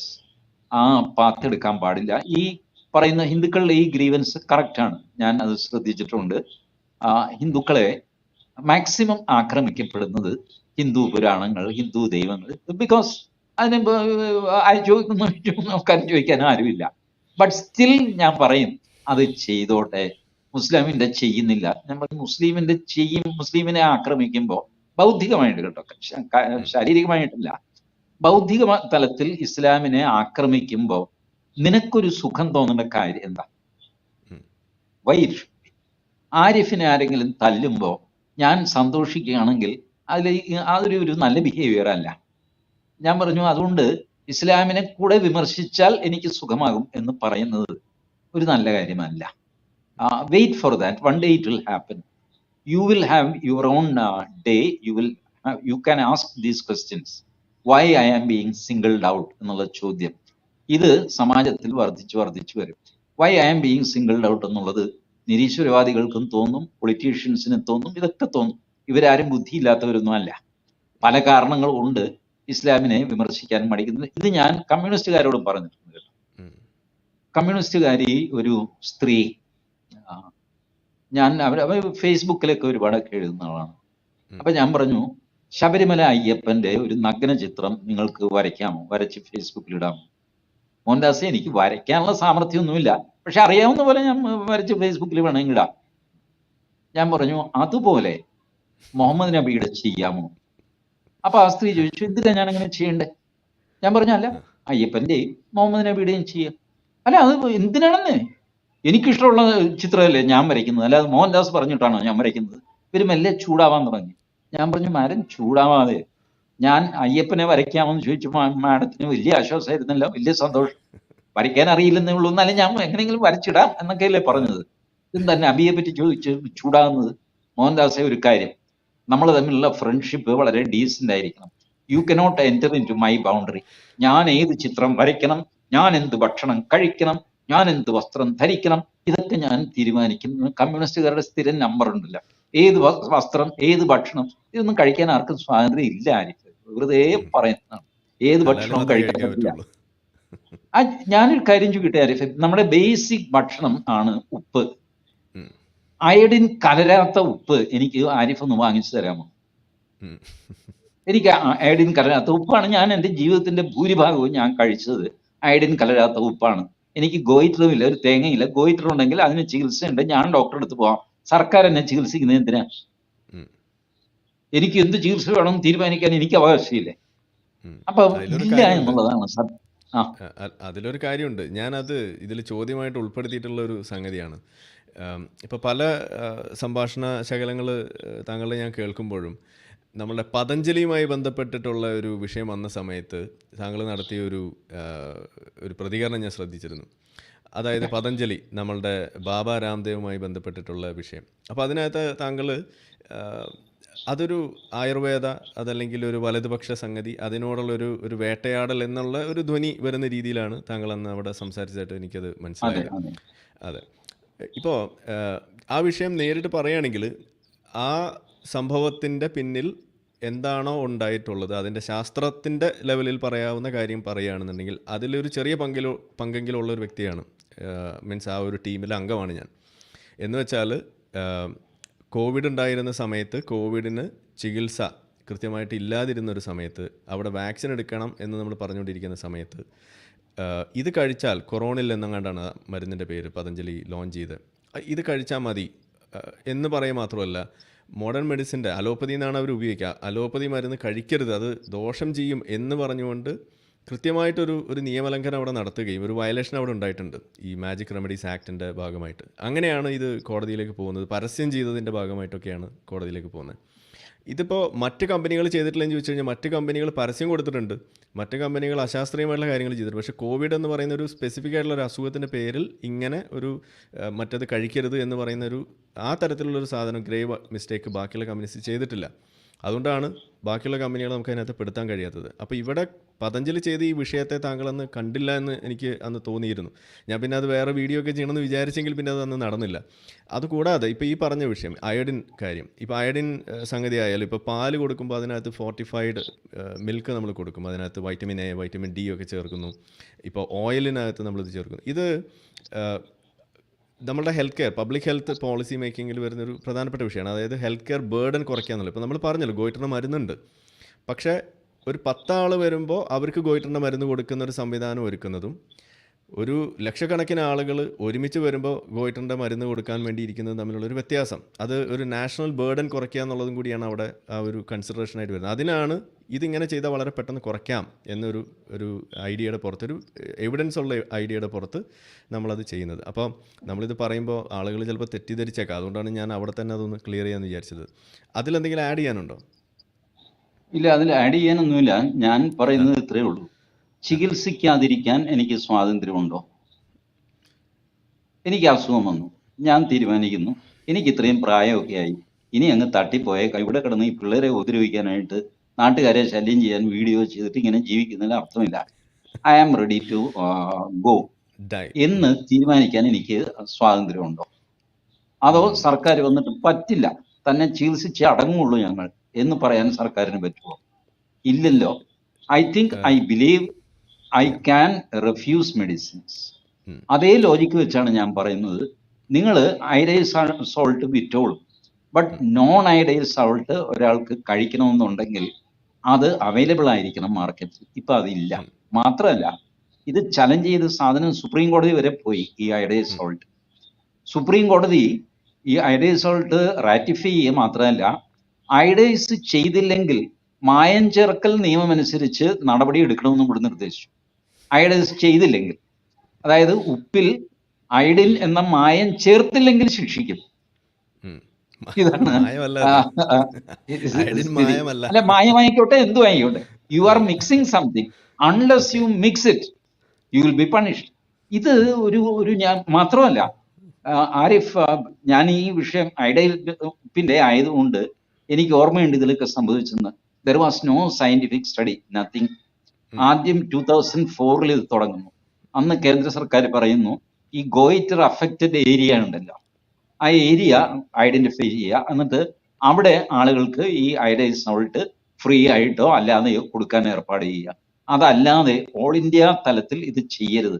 കാരണം ഈ അയഡിൻ ആവശ്യമേ ഇല്ലാത്ത ഒരുപാട് ആളുകളുണ്ട്. ഞാൻ ഇത് കഴിഞ്ഞിട്ട് പല ഡോക്ടർമാരോടും ചോദിച്ചു, അവർ പറഞ്ഞു നോ, ഇത് എന്ത് സ്റ്റഡി, ഒരു സയന്റിഫിക് സ്റ്റഡി ഇല്ല, ഒന്നുമില്ല. പിന്നെ അതങ്ങോട്ട് സ്പ്രെഡായി. ചില ഏരിയകളിൽ മാത്രം തീരുമാനിച്ച സാധനം ത്രൂ ഔട്ട് ഇന്ത്യ ആയി. പിന്നെ ആയിന്ന് മാത്രമല്ല, അതിന് കൂടെ അവസാനത്തെ ആണിയും കൂടെ അടിച്ചു, ഇത് ചേർക്കാതെ വിൽക്കരുത്, വിൽറ്റാൽ ശിക്ഷിക്കപ്പെടും. അതും ഏത് നിയമം വെച്ച്? മായം ചേർക്കൽ നിയമം വെച്ച്. This is what has happened. ഞാനന്ന് ഈ RSSന്റെ ഇതുണ്ടല്ലോ, സ്വദേശി ജാഗരൺ മഞ്ച്, അതുപോലെ വേറെ ഒരുപാട് പേര് indirectly I pass the message to ഇപ്പോഴത്തെ നമ്മുടെ ഹീറോ ഉണ്ടല്ലോ അരവിന്ദ് കെജ്രിവാൾ. അദ്ദേഹം അന്ന് ഇതുപോലെ ഒരു ബഡ്ഡിങ് ആക്ടിവിസ്റ്റ് ആണ്. 2004, 2005 തുടങ്ങുമ്പോൾ ഈ RTI ഫയൽ ചെയ്യുക, ഇതുപോലത്തെ ഏർപ്പാടുകളൊക്കെ. ഞാൻ ഡയറക്റ്റ് സംസാരിക്കാൻ പറ്റിയില്ല, പക്ഷെ ഒരു മെസ്സേജ് കൊടുത്തു. No one picked it up. ശരി, ഓക്കെ, അതിൽ ഞാൻ തോറ്റു എന്ത് ചെയ്യാൻ പറ്റും? ഞാനെന്നൊരു പൗരന് പോകാന്നിടത്തോളമൊക്കെ പോയി. പിന്നെ അതിക്കവിഞ്ഞ് സുപ്രീം കോടതി പോകാൻ ഗുസ്തി പിടിക്കാനൊന്നും എൻ്റെ കയ്യിൽ പൈസ ഇല്ല, അതിനുള്ള ആളുമില്ല. ഞാനത് വിട്ടു. ഇപ്പോഴും ഞാൻ വിചാരിക്കുന്നു that was an unfair thing to impose on people. Then കൊറോണയിൽ ഈ claims can be made by anybody. നമ്മളുടെ ഈ ഔഷധ രീതികൾ ഒരുപാടുണ്ടല്ലോ, അലോപ്പതി, ഹോമിയോപ്പതി, ആയുർവേദം, യൂനാനി, ഇതെല്ലാം ഗവൺമെന്റ് അംഗീകരിക്കുകയും ഇതിനൊക്കെ ആശുപത്രികളും കോളേജുകളും ഉണ്ടാക്കുകയും അതിന് ഡിഗ്രി കൊടുക്കുകയും ഒക്കെ ചെയ്യുന്നുണ്ട്. So anybody can claim anything. ഞാൻ എൻ്റെ വീഡിയോയിൽ പറഞ്ഞു എന്ന് എനിക്ക് ഓർമ്മയില്ല, ഈ ഡോക്ടർ K. മാധവൻകുട്ടി ഓർക്കുന്നുണ്ടോ? കോഴിക്കോട് താമസിച്ചിരുന്നു മരണത്തിന് മുമ്പ്. ഉം. അദ്ദേഹം പ്രഗത്ഭനായ ഡോക്ടറായിരുന്നു. 42 പുസ്തകം മെഡിസിനെ പറ്റി തന്നെ എഴുതിയിട്ടുള്ള ആളാണ്. ട്രിവാൻഡ്രം, തൃശ്ശൂർ, കോഴിക്കോട് ഈ 3 മെഡിക്കൽ കോളേജുകളിലും പ്രിൻസിപ്പലായിട്ടിരുന്നു. ഉം. ആ മനുഷ്യൻ ഒരു പ്രസംഗത്തിൽ കോഴിക്കോട് വെച്ച് ഞാൻ പറയുന്നത് കേട്ടു, ഏതെങ്കിലും ഒരു പേസ്റ്റ് കൊണ്ട് ആരുടെയെങ്കിലും പല്ലിന് എന്തെങ്കിലും ഗുണമുണ്ടായി എന്ന് തെളിയിച്ചാൽ 1000 രൂപ ഞാൻ സമ്മാനം തരാം. എനിക്ക് പെൻഷനൊക്കെ വളരെ കുറവാണ്, 1000 രൂപ ഞാൻ തരാം. ഒരു സയന്റിഫിക് ബേസും ഇല്ലാത്തൊരു സാധനമാണ്. അപ്പൊ അന്ന് ഇവരുടെയൊക്കെ ഫ്ലൂറൈഡ് വെച്ച് പേസ്റ്റ് ഒക്കെ ഇറങ്ങുന്നു, ബിനാക്ക ഫ്ലൂറൈഡ്. ഉം. അപ്പൊ ഡോക്ടർ മാധവൻകുട്ടി പറഞ്ഞു, നിങ്ങൾക്ക് പല്ലിനുള്ളിലൂടെ ഒരു സാധനം അകത്തേക്ക് കയറ്റാൻ പറ്റില്ല. ഉം. ഫ്ലൂറൈഡ് നിങ്ങൾക്കൊരു കവചമായിട്ട് ഇങ്ങനെ ഫോം ചെയ്യുന്നൊക്കെ വെറുതെ ധരിക്കുന്നതാണ്. പല്ലിൽ ഇങ്ങനെ പോറ്റയൊക്കെ പിടിക്കുന്നതല്ലാതെ ഫ്ലൂറൈഡ് ഒന്നും അങ്ങനെ കയറ്റാൻ പറ്റില്ല. It is all foolishness. But then nobody questioned it. When multinationals does that, they are being backed up by big lobby, Procter and Gamble, Colgate, Palmolive, അവരിവരൊക്കെ ഉണ്ട്. ഇങ്ങനെ നമ്മുടെ ഒരു ഇൻബിൽറ്റ് പുച്ഛമുണ്ടല്ലോ ഭാരതീയ സമ്പ്രദായത്തോട്. അതാണ് ഒരു ഹിന്ദു, ഒരു RSS കാരൻ എന്നുള്ള നിലയ്ക്ക് എന്നെ ഹെർട്ട് ചെയ്യുന്നത്. അതാണ്. You look down upon that man merely because he is A Hindu സന്യാസി. ഇങ്ങനെ കോട്ടും ടൈയും ഒക്കെ ആയിട്ട് ആണ് ഇതേ പരിപാടി ചെയ്യുന്നതെങ്കിൽ മേ ബി സംവാട്ട് അക്സെപ്റ്റബിൾ. ഈ ഒരു മനോഭാവം എനിക്കും പിടിക്കാറില്ല. ഞാൻ I will not further argue on that. കാരണം ഈ ഔഷധ രംഗത്ത് നമ്മൾ ആർഗ്യുമെന്റ് എങ്ങും എത്താതെ നമുക്ക് രാപകലില്ലാതെ ആർഗ്യൂ ചെയ്തുകൊണ്ടിരിക്കാം. ആരിഫ് എന്ന് പറയും, ഞാൻ അതിന് മറുപടി പറയും, പിന്നെ ആരിഫ് എന്ന് പറയും, ഇങ്ങനെ പോവുക. അതുകൊണ്ടാണ് നമ്മളുടെ വിഷയം അതല്ലല്ലോ. Let us come back to our original. അതിൽ ഇത്രയേ ഉള്ളൂ. ഞാൻ ഈ പറഞ്ഞത് തന്നെയാണ്. ആ ഒരു വാക്സിൻ്റെ സംഗതിയെ അവിടെ മിനിമൈസ് ചെയ്യുന്നതിന് വേണ്ടിയിട്ട് അവിടെ ഒരു ബോധപൂർവമായ ശ്രമം പരസ്യത്തിലൂടെ വന്നത് തന്നെയാണ് അന്നത്തെ ഒരു വിഷയമായിട്ട് അവിടെ നമുക്ക് എടുത്തു കാണിക്കാൻ ഉള്ളത്. ഞാൻ ആരിഫ് ഒരു ഫുട് നോട്ട് കൂടെ പറയട്ടെ. ഞാൻ ഇതൊരാളിനോട് പറഞ്ഞു, ഈ വാക്സിന്റെ കുഴപ്പം കൊണ്ടല്ല, അല്ലാതെ പതഞ്ജലിയെ ആരെന്ത് ഉപദ്രവിക്കാൻ പോയി. അയാൾ എടുത്ത വായിക്കുകയാണ്, സാറ് കണ്ടില്ലേ ഇപ്പൊ വാക്സിൻ എല്ലാം പാർശ്വഫലം ഉണ്ടെന്ന് തെളിഞ്ഞില്ലേ, റിപ്പോർട്ട് കണ്ടില്ലേ പത്രത്തിൽ. അത് തെറ്റാണ്. അപ്പൊ ആരിഫ്, ഇത് എന്താണെന്നറിയാമോ? It is easy to learn, difficult to unlearn എന്ന് പറയും. വാക്സിൻ്റെ പാർശ്വഫലമുണ്ട് എന്ന് പറഞ്ഞ് വന്ന ആ സ്റ്റഡി അത് നമ്മൾ തന്നെയാണ്, നമ്മളുടെ ടീം തന്നെയാണ് അതിൻ്റെ റെഫ്യൂട്ടേഷൻ എഴുതി നമ്മൾ അയക്കുകയും ചെയ്തു. അതാ ഒരു റോങ് ഡിസൈനായിരുന്നു അത് നമ്മൾ എക്സ്പോസ് ചെയ്തിട്ടുണ്ട്. പക്ഷേ താങ്കൾ പറഞ്ഞ പോലെ ഇപ്പോൾ മതങ്ങളെ നമുക്ക് വിമർശിക്കാനും എക്സ്പോസ് ചെയ്യാനും കഴിയുന്നത് പോലെ കുറച്ചും കൂടി എസ്റ്റാബ്ലിഷ്ഡ് ആയിട്ടുള്ളൊരു മെക്കാനിസം അത് ഈ സയൻസിൻ്റെ മേഖലയിലുണ്ട്. അത് പബ്ലിഷ് ചെയ്യാം. ഇപ്പോൾ എനിക്ക് റെഫ്യൂട്ട് ചെയ്യാനുള്ളത് എഴുതാം, അത് പബ്ലിഷ് ചെയ്യാം, പൈസ കൊടുത്താൽ മതി, നമുക്ക് പബ്ലിഷ് ചെയ്ത് കിട്ടാം. അങ്ങനെ ആ മെക്കാനിസം ഉണ്ട്. അപ്പോൾ അതുവഴി നമ്മളത് അവിടെ ഹാൻഡിൽ ചെയ്യുന്നുണ്ട്. അത് അവരവിടെ കുറച്ചൊരു എന്താ പറയുക, എക്സാജറേറ്റ് ചെയ്ത് അത് അവതരിപ്പിച്ചതാണ് സംഗതി. അതാണ് അന്ന് ഉണ്ടായത്. പിന്നെ നോൺ സ്പെസിഫിക് ആയിരുന്നു അതിൽ പറഞ്ഞ കാര്യങ്ങൾ. അത് ഏത് വാക്സിൻ എടുത്താലും ഉണ്ടാകുന്ന പാർശ്വഫലങ്ങളാണ് അതിനകത്ത് പറഞ്ഞിട്ടുള്ളൂ. അതിപ്പോൾ നമ്മളിപ്പോൾ ഇവിടെ പോയിട്ട് ഇപ്പോൾ ഏത് വാക്സിനും MMR എടുത്താലും അല്ലെങ്കിൽ മറ്റേത് പെൻഡാവാലൻ്റ് എടുത്താലൊക്കെ കിട്ടുന്ന അതേ സൈഡ് എഫക്ട്സ്, വേദന, പനി, ഇതിനെയൊന്നും നമ്മൾ സൈഡ് എഫക്റ്റ് എന്നല്ല പറയാറ്. അത് അതിൻ്റെ ഭാഗമായിട്ട് ഉണ്ടാവാൻ എക്സ്പെക്റ്റ് ചെയ്യുന്ന സിംറ്റംസ് ആണ്. അതിൻ്റെ ആ റിയാക്ഷൻ അവിടെ നടക്കുന്നതിൻ്റെ ഭാഗമായിട്ട് അത് നമുക്ക് വിടാം. ഞാൻ കഴിഞ്ഞ ദിവസം വാട്സാപ്പിൽ ഞാനൊരു വീഡിയോ കണ്ടിരുന്നു. ഒരു സ്ത്രീ ഒരു ടാബ്ലറ്റ് എടുത്തിട്ട് അതിന്റെ പെരിഫറിയിൽ നിന്ന് കുറെ അധികം കിളി കളയുന്നു. മറ്റേ സ്ത്രീ ചോദിക്കുന്നു, ഇതെന്തിനാ ഈ സൈഡ് ഇങ്ങനെ കിളി കളയുന്നു? എടി, അത് സൈഡ് ഇഫക്റ്റ് ഇല്ലാതിരിക്കാനാ എന്ന് വാട്സാപ്പ് വീഡിയോ. വാട്സാപ്പ് യൂണിവേഴ്സിറ്റി വല്ലാത്തൊരു യൂണിവേഴ്സിറ്റിയാണ്. അപ്പൊ അങ്ങനെ കണ്ടിരുന്നു. അല്ല, ഒരുപാട് തമാശകൾ ഇതിന് നടക്കുന്നുണ്ട്.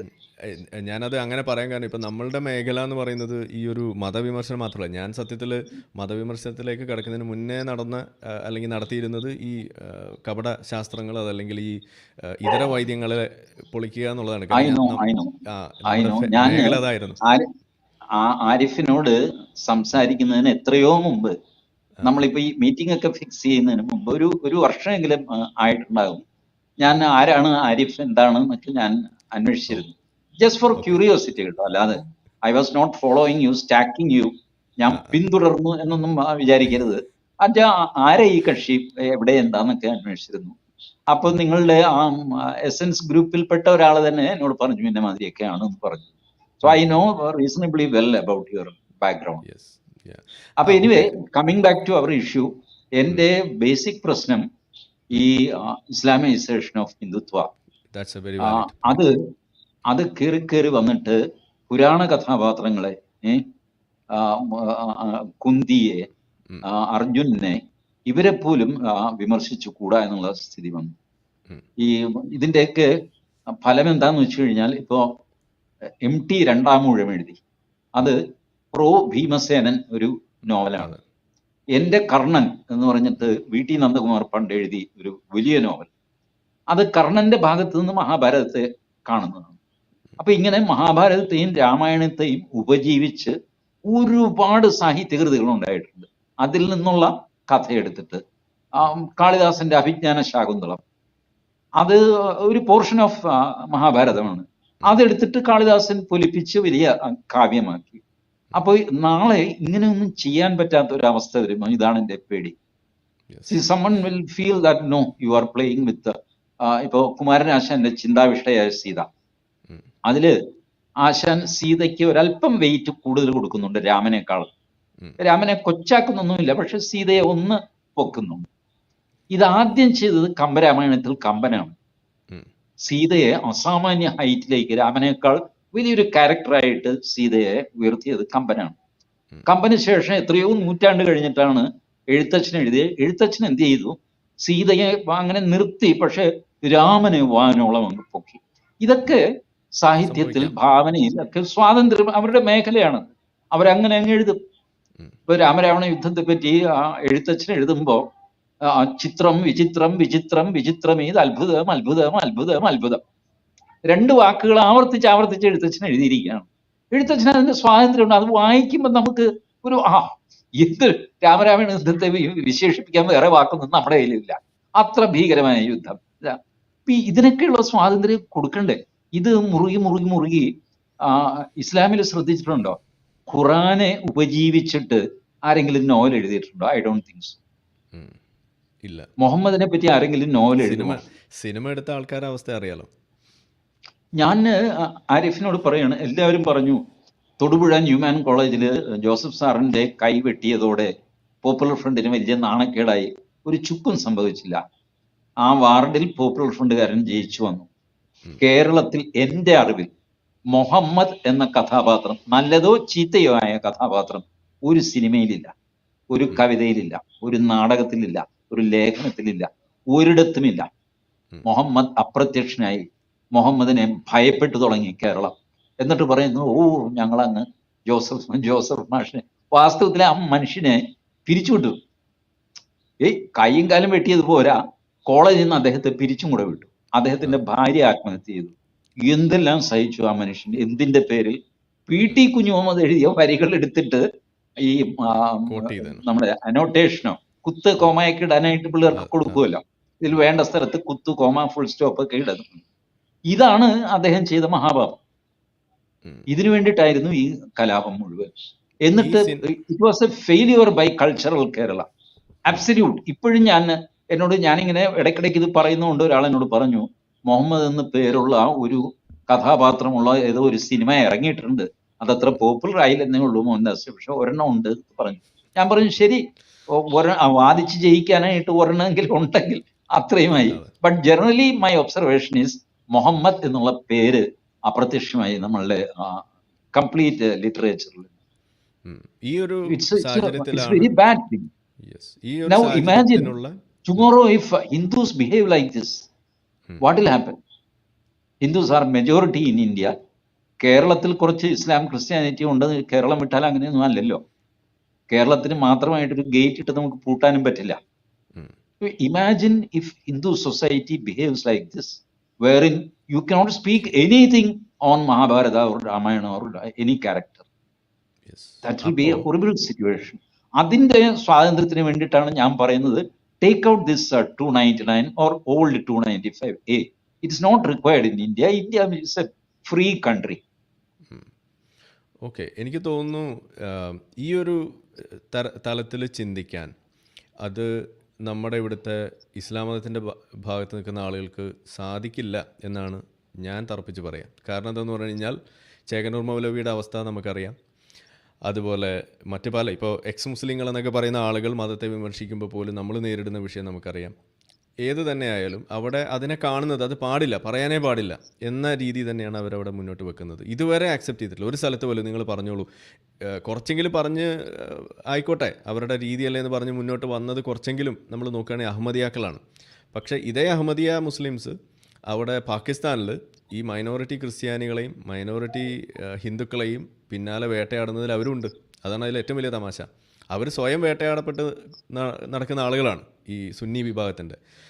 പക്ഷേ അവർ മൈനോറിറ്റീനെ വേട്ടയാടുന്ന സമയത്ത് എല്ലാവരുടെ കൂടെ അവരുണ്ട് എന്നതാണ് പാകിസ്ഥാനി എന്നുള്ള വിവരം. ഇന്നലെ നമ്മളൊരു മൈനോറിറ്റി പാകിസ്ഥാനിയുമായിട്ട് സംസാരിച്ചിരുന്നു. അദ്ദേഹം പറഞ്ഞ ഒരു യാഥാർത്ഥ്യമാണത്. അപ്പോൾ താങ്കൾ ആ പറഞ്ഞ വിഷയം എനിക്ക് തോന്നുന്നു പൊതുജനം, അത് പ്രത്യേകിച്ച് ഇസ്ലാമിക സമൂഹം വളരെ ഗൗരവമായിട്ട് എടുക്കേണ്ട ഒരു വിഷയമാണെന്നാണ് എൻ്റെയും ഒരു അഭിപ്രായം. ഓക്കെ, ഇതിലെ ഒരു ഹ്യൂമൻ ഇതും കൂടെ പറഞ്ഞിട്ട് നമുക്ക് അവസാനിപ്പിക്കാം. ചെകന്നൂർ മൗലവിയുടെ അമ്മാവൻ സാലിം ഹാജി, ഇത്രയും കഷ്ടപ്പെട്ടൊരു മനുഷ്യനെ ഞാൻ കണ്ടിട്ടില്ല. ചെകന്നൂർ മൗലവി കേസ് നടത്താനായിട്ട് അദ്ദേഹം ഇനി അലയാനൊന്നും ബാക്കിയില്ല. മുഖത്ത് നോക്കിയാൽ നമുക്ക് സങ്കടം വരും. അത്രയധികം വെയിൽ കൊണ്ട് നടന്നും, വലിയ പണക്കാരനൊന്നുമല്ല, but he was going on fighting.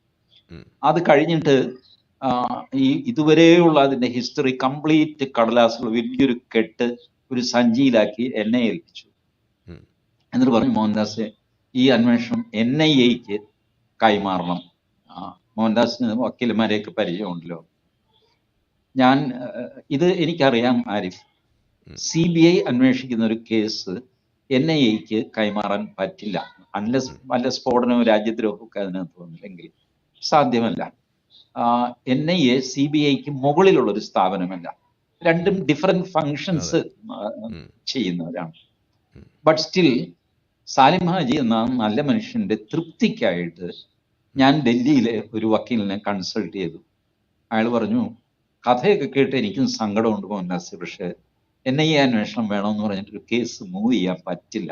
ത്രഷോൾഡിൽ തന്നെ, തുടക്കത്തിൽ തന്നെ കോടതി പറയും, എന്താ നിങ്ങളുടെ ഇറ്റ്സ് നോട്ട്, അത് കൺസിഡർ ചെയ്യാൻ പറ്റില്ല, ലീഗലി വിൽ നോട്ട് സ്റ്റാൻഡ്. അപ്പൊ ഞാൻ ദുഃഖത്തോടെ സാലിം ഹാജിയെ വിളിച്ചിട്ട് പറഞ്ഞു, ഇങ്ങനെയാണ് സാർ, അത് ടെക്നിക്കലി നോട്ട് പോസിബിൾ, അതുകൊണ്ട് നമുക്കത് ചെയ്യാൻ പറ്റില്ല. ഇപ്പോഴും ആ മനുഷ്യൻ ഈ കേസിന്റെ പിന്നാലെ ദുഃഖിച്ച് നടപ്പുണ്ടാവും ആ ആത്മാവെന്ന് ഞാൻ കരുതുന്നു. ഉണ്ട് സാലിം. ഞാൻ അദ്ദേഹത്തിന്റെ പേര് പറയാൻ കാര്യം എന്താണെന്ന് വെച്ചാൽ, ഇങ്ങനെയും മനുഷ്യർ നമ്മുടെ കേരളത്തിൽ, കേരളം നമ്പർ 1 ആണെന്നൊക്കെ പറയുന്നു. എന്താ ഞാൻ പറയുക, ഇങ്ങനെയും മനുഷ്യർ സാലിം ഹാജിയെ പോലെ, VP സുഹ്റയെ പോലെ ഇങ്ങനെയും മനുഷ്യർ ഇപ്പോഴും ജീവനോടെ ഇരിക്കുന്നു. ആ യാഥാർത്ഥ്യം നമ്മുടെ മുമ്പിലുണ്ട്. ഒരു 2 കാര്യം കൂടി എനിക്ക് ചോദിക്കാനുണ്ട്. ഒരു 10 മിനിറ്റ് കൂടി നമുക്ക് തന്നാൽ നന്നായിരുന്നു. ഞാൻ പെട്ടെന്ന് ആദ്യത്തെ ചോദ്യത്തിലേക്ക് പോവുകയാണ്. അത് ഇപ്പോൾ ചെകന്നൂർ മൗലവിയുടെ കാര്യം പറയുമ്പോൾ സ്വാഭാവികമായിട്ടും നമ്മളുടെ മുന്നിൽ വരുന്ന ചോദ്യമാണ്, ഇപ്പോൾ ദബോൽക്കർ അല്ലെങ്കിൽ ഗൗരി ലങ്കേഷ് അതുപോലെയുള്ള ആളുകളുടെ ഒരു വിഷയം കൂടി അവിടെ എടുത്തു വരും. അപ്പോൾ അതെങ്ങനെയാണ് TG കാണുക? ഇതിൽ പ്രിസംഷൻ എന്താണെന്ന് വെച്ച് കഴിഞ്ഞാൽ, ദബോൽക്കറെ കൊന്നത് ഹിന്ദു തീവ്രവാദികളാണെന്നുള്ള പ്രിസംഷൻ അത് ഇതുവരെ തെളിയിക്കപ്പെട്ടിട്ടില്ല. ഗൗരി ലങ്കേഷ്, ഇപ്പൊ ആ കേസ് എന്തായി ആരും അന്വേഷിക്കുന്നില്ല. ഞാൻ ഒരു 6 മാസം മുമ്പ് അന്വേഷിച്ചിരുന്നു. അതൊരു കുടുംബ വഴക്കാണ്. കാരണം ഗൗരി ലങ്കേഷിന് ന്യൂസ് പേപ്പർ ഉണ്ടായിരുന്നല്ലോ, some magazine, that was a rich magazine.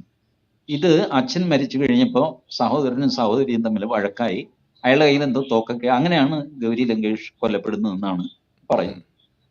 പിന്നെ ഒരാള് നമ്മളുടെ പൻസാര, മഹാരാഷ്ട്രക്കാരനാണ്, CPI കാരനാണ്. അദ്ദേഹം ശിവാജിയെ പുകഴ്ത്തിക്കൊണ്ട് ആണ് ഒരു ഗ്രന്ഥം എഴുതിയിരിക്കുന്നത്, ശിവാജി.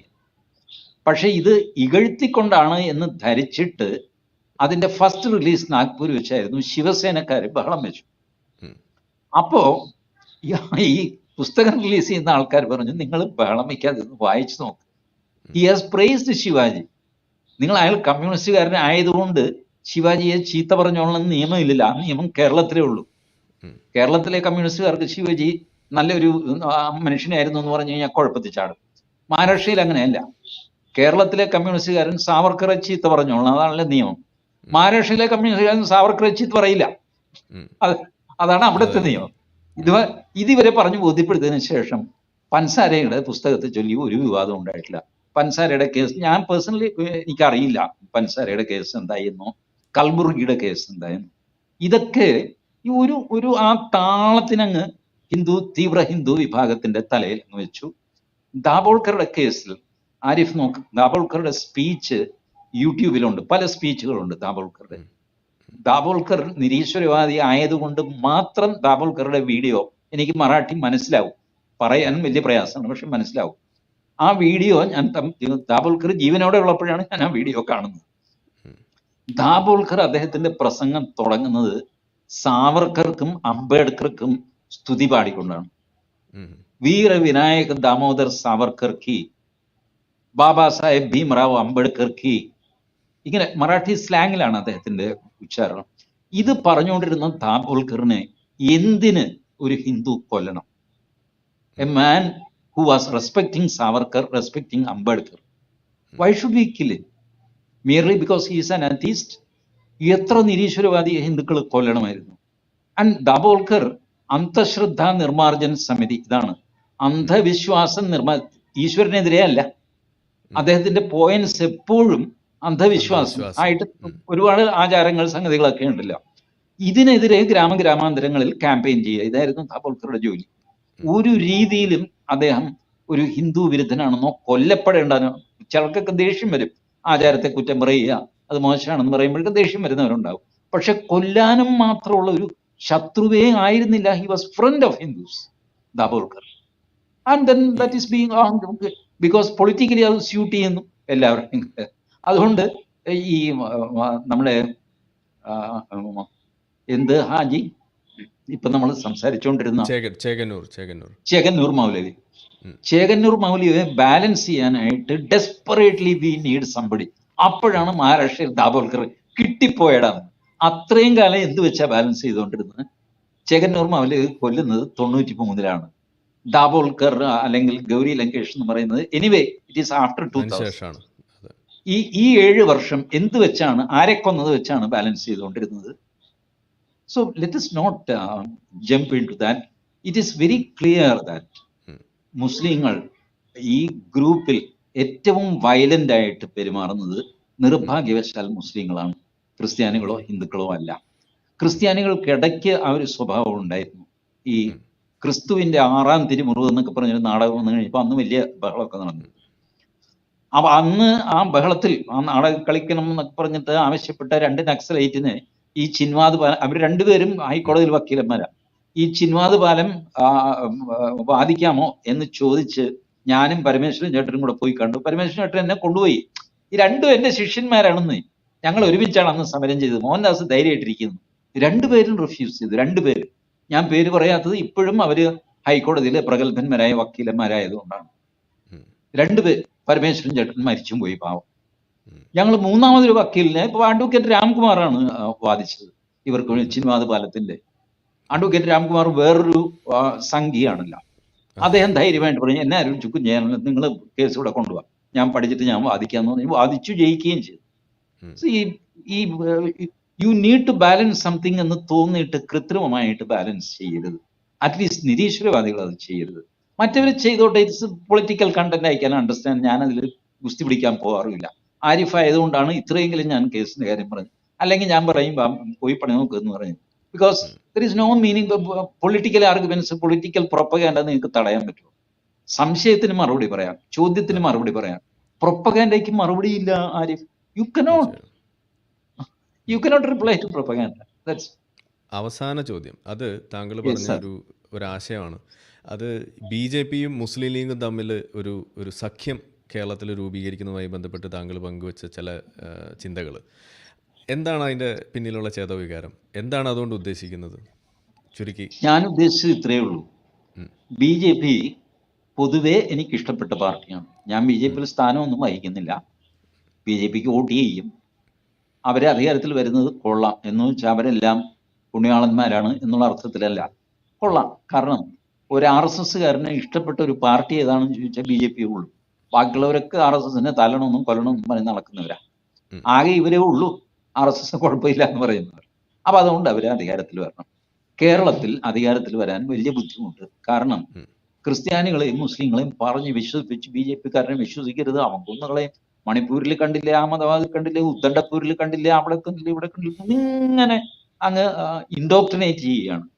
ഇതൊന്നും സത്യമല്ല എന്ന് ക്രിസ്ത്യാനികൾക്കും അറിയാം, മുസ്ലിങ്ങൾക്കും അറിയാം. ബട്ട് ഇതിനകത്ത് അങ്ങ് പെട്ടുപോയി, ആ ഒരു നിലപാട് ആയിപ്പോയി. അപ്പൊ ഞാനിങ്ങനെ ആലോചിച്ചു, പാണക്കാട് തങ്ങൾ, ഇപ്പോഴുള്ള തങ്ങളോ ഇതിനു മുമ്പുള്ള തങ്ങളോ അതിനു മുമ്പുള്ള തങ്ങളോ ആരും തന്നെ മോദിയെ ഫാസിസ്റ്റ് എന്ന് വിളിച്ചിട്ടില്ല, RSSനെ സവർണവർഗീയവാദി എന്ന് വിളിച്ചിട്ടില്ല. വിളിച്ചത് മുഴുവൻ കോൺഗ്രസ്സുകാരും കമ്മ്യൂണിസ്റ്റുകാരുമാണ്. ഇനി ക്രിസ്ത്യാനികളിൽ നോക്കൂ, മാറ ആലഞ്ചേരി അല്ലെങ്കിൽ കല്ലറങ്ങാട്ട്, കപ്ലിങ്ങാട്ട്, എത്രയോ തിരുമേനിമാരുണ്ട്. അവരാരും തന്നെ RSSനെ സവർണ ഫാസിസ്റ്റ് എന്ന് വിളിക്കാറില്ല. BJP അത്യാവശ്യം ക്രിട്ടിസൈസ് ചെയ്യാറൊക്കെയുണ്ട്, RSSനെയും ക്രിട്ടിസൈസ് ചെയ്യാറുണ്ട്. പക്ഷെ ഈ സവർണവർഗീയ ഫാസിസ്റ്റ് എന്നൊക്കെയുള്ള ആ കോമ്പിനേഷനിൽ ആ വാക്കുകൾ ഉപയോഗിക്കാറില്ല. KM മാണി മരണം വരെ RSSനെയോ BJPയെയോ ഫാസിസ്റ്റ് എന്ന് വിളിച്ചിട്ടില്ല. PJ ജോസഫ് ഇപ്പൊ ജീവനോടെയുണ്ട്, അദ്ദേഹം വിളിച്ചിട്ടില്ല. PC ജോർജ് പിന്നെ BJPയിൽ ചേരുകയും ചെയ്തു. Then why not you ally yourself? പണ്ട് നിങ്ങൾ തമ്മിൽ ചില പ്രശ്നങ്ങളൊക്കെ ഉണ്ടായിരുന്നു. ഞാൻ ആരിഫിനോട് സത്യസന്ധമായിട്ട് പറയാം, മുസ്ലിം ലീഗ് ഒരു വർഗീയ കക്ഷിയാണ്, ഇങ്ങനെ ഒരു ചോദ്യം ഉണ്ടല്ലോ. ശശി തരൂര് ഒരിക്കലും പറഞ്ഞു, മുസ്ലിം ലീഗ് ഒരു കമ്മ്യൂണൽ പാർട്ടിയല്ല, അത് കമ്മ്യൂണിറ്റി പാർട്ടിയാണ്. ഞാൻ ആലോചിച്ചപ്പോ ശശി തരൂർ കോൺഗ്രസ്സുകാരനാണ്, കോൺഗ്രസ്സുകാരൻ എന്ത് പറഞ്ഞാലും BJP-കാരനെ എതിർക്കണം, അങ്ങനെയുള്ള വാശിയൊന്നും എനിക്കില്ല. ഞാൻ നോക്കിയപ്പോ അദ്ദേഹം പറഞ്ഞൊരു ലോജിക്കുണ്ട്. ഇപ്പോ മുസ്ലിം ലീഗിന്റെ ഒരാൾ മന്ത്രിയായി കഴിഞ്ഞാൽ അദ്ദേഹത്തിന്റെ സ്റ്റാഫിൽ മൊത്തം മുസ്ലിങ്ങളായിരിക്കും. അതവർ മുസ്ലിങ്ങളായതുകൊണ്ടല്ല, മുസ്ലിം ലീഗുകാരായതുകൊണ്ടാണ്. ഇപ്പൊ മോഹൻദാസിനെ പിടിച്ച് മന്ത്രിയാക്കി എന്ന് വെച്ചോ, അപ്പൊ മോഹൻദാസിന്റെ ആഫീസിൽ നിയമനം കിട്ടുന്ന എല്ലാവരും ഹിന്ദുക്കളായിരിക്കും. അവര് ഹിന്ദു ആയതുകൊണ്ടോ മോഹൻദാസ് ഹിന്ദു വർഗീയവാദി ആയതുകൊണ്ടല്ല, അവർ RSSകാരാണ്, അവനും 10 പൈസ കിട്ടി ജീവിച്ചു പോട്ടെ എന്ന് പറഞ്ഞിട്ട് ഞാൻ ഇവരെ അങ്ങ് നിയമിക്കും. ഇതിന് ഒരു കമ്മ്യൂണിറ്റി ഫീലിംഗ് എന്ന് പറയാം, കമ്മ്യൂണൽ എന്ന് പറയാൻ പാടില്ല. കമ്മ്യൂണലിന് വേറൊരു കൊണോട്ടേഷൻ വരുന്നുണ്ട്, അതിന്റെ യഥാർത്ഥ അർത്ഥത്തിലല്ല. കമ്മ്യൂണൽ എന്ന് നമ്മൾ ഒരാളെ വിളിക്കുമ്പോൾ ഒരു അന്യമത വിദ്വേഷി എന്നുള്ള ഒരർത്ഥം വരുന്നു. അപ്പൊ അത് മുസ്ലിം ലീഗിനില്ല. ഞാൻ പരിശോധിച്ചു ഇല്ല, നേരത്തെ മുതലില്ല, കുറച്ചുകൂടെ ലിബറലായിരുന്നു. ഇപ്പോ ഇവര് നിലവിളക്ക് കൊളുത്താറില്ല, മുസ്ലിം ലീഗുകാര്. ഉദ്ഘാടനത്തിന് അവർ നിലവിളക്ക് കൊളുത്തില്ല. ഇത് സത്യത്തിൽ സംഭവിച്ചത് CH മുഹമ്മദ് കോയ സ്പീക്കർ ആകുന്ന കാലം. അന്ന് KPCC പ്രസിഡന്റ് CK ഗോവിന്ദൻ നായരാണ്. മുസ്ലിം ലീഗ് അൺടച്ചബിൾ ആണ്, എങ്ങനെയെങ്കിലും ടച്ചബിൾ ആകാൻ മുസ്ലിം ലീഗ് ശ്രമിക്കുന്ന കാലം. അപ്പോ KPCC തീരുമാനിച്ചു മുസ്ലിം ലീഗിന്റെ CH മുഹമ്മദ് കോയ സ്പീക്കറാക്കാം. CK ഗോവിന്ദൻ നായർ ഒറ്റപ്പിടുത്തം പിടിച്ചു, മുസ്ലിം ലീഗിൽ നിന്ന് രാജിവെക്കണം. അപ്പൊ അന്ന് രാജിവെച്ചു കഴിഞ്ഞാൽ ഇത് പോവില്ല, MLA സ്ഥാനമൊന്നും പോവില്ല. അതൊക്കെ രാജീവ് ഗാന്ധിയുടെ കാലത്താണ് ആന്റി ഡിഫെക്ഷൻ ലോ ഒക്കെ വരുന്നത്. ഇതൊക്കെ അതിന് വളരെ മുമ്പ് നടന്ന കാര്യമാണ്. ഒടുവിൽ മുസ്ലിം ലീഗ് സമ്മതിച്ചു.